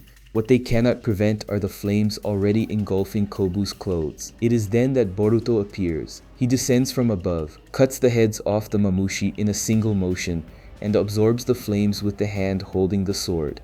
Kobu, wounded but alive, temporarily backs down from the investigation, but delivers a warning before Sai takes him to the hospital. He is not finished, and when things settle down, the Land of Fire will take measures against Shikamaru. Boruto looks at Koji's frog and asks if all of that was planned so that he would end up saving Kobu. With Shikamaru free, the new strategy is announced. Deliberately reveal Eida's location so that all of Mamushi's clones converge on a single point, where they can be wiped out all at once. There is a detail no one had foreseen Ada discovered that Mamushi has the ability to absorb information directly from a person's mind by making eye contact with them, and that is exactly how he located her previously through the Senrigun. Using the Senrigun again would hand over her position on the spot. She is the perfect bait, and this is the most terrifying situation imaginable for her. Inojin confirms that there are now 200 clones spread across Konoha and still multiplying. Sai orders the regular shinobi forces to stand down now that he is aware of Shikamaru's covert operation. Boruto appears before a horde of Mamushi and announces that they have been outmaneuvered and that they are going to hand over Ada. They just need to follow him. It is the trigger. Every clone rises into the air after Boruto. Before leading them to the destination, he delivers a warning to Mamushi. He is going to have to deal with Daemon first, before he gets to Ada. The intention was to provoke the enemy into thinking about killing Daemon, thereby activating the reflective ability of Ada's brother. Unfortunately, Mamushi instinctively accesses the memories of Bug, the human being on whom he was based, and already knows exactly how Daemon's power works. When the entire horde converges on Ada, what follows is one of the most spectacular scenes in the manga so far. Ada's reaction to the flood of clones is one of complete disgust and horror. Daemon immediately goes into defensive mode and begins annihilating the clones. He demonstrates exactly why even Jigen was afraid of this boy. In less than a minute, Daemon leads the elimination count, destroying 100 Mamushi on his own.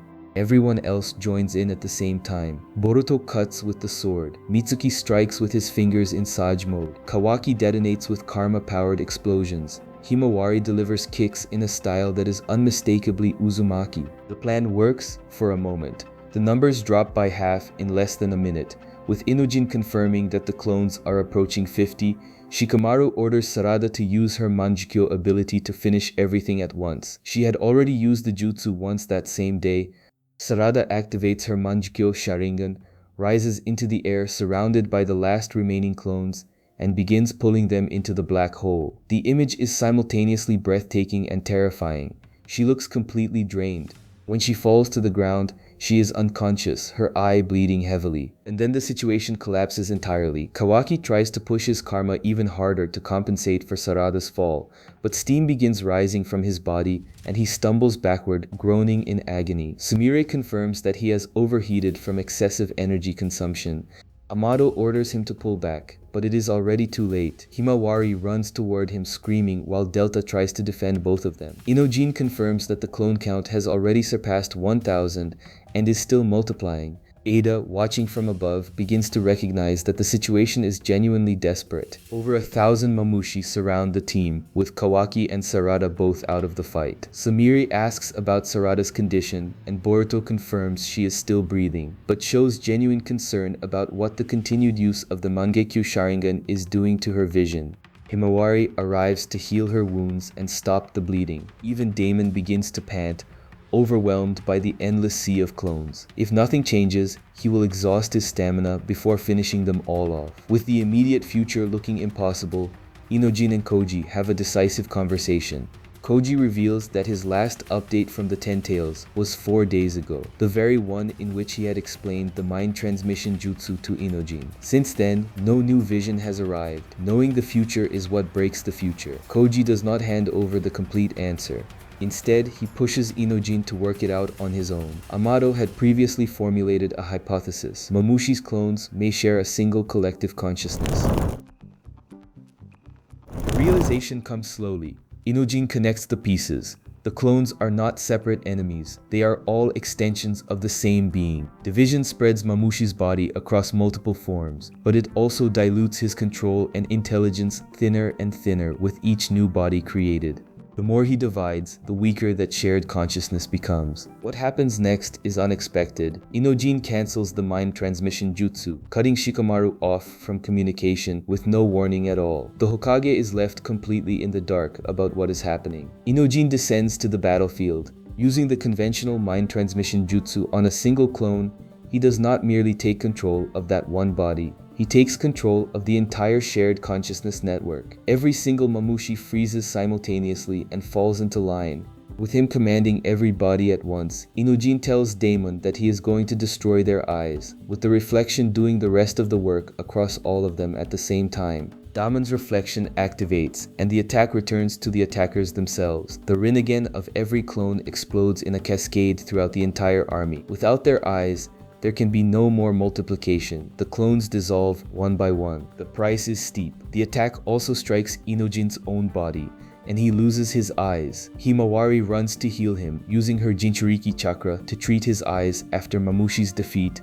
but the true extent of the damage remains uncertain. There is a real chance he has permanently lost part or all of his vision. The Thorn Soul Fruit materializes. Kawaki asks Boruto what he intends to do with it. Boruto replies that it would be a waste to let it rot. The fruit is the key to freeing Bug, the real person on whom Mamushi was based. Code appears, hidden in the tree where Bug is sealed. That's it. That was the complete recap of Boruto 2 Blue Vortex, from the very first chapter all the way to the most recent one available at the date of this video, chapter 1 through chapter 33. If you enjoyed the recap, drop a like, subscribe to the channel, and turn on notifications. This recap took a tremendous amount of work to summarize, record, and edit, days and days of it, but it is worth every bit of it because I am genuinely a fan of this series.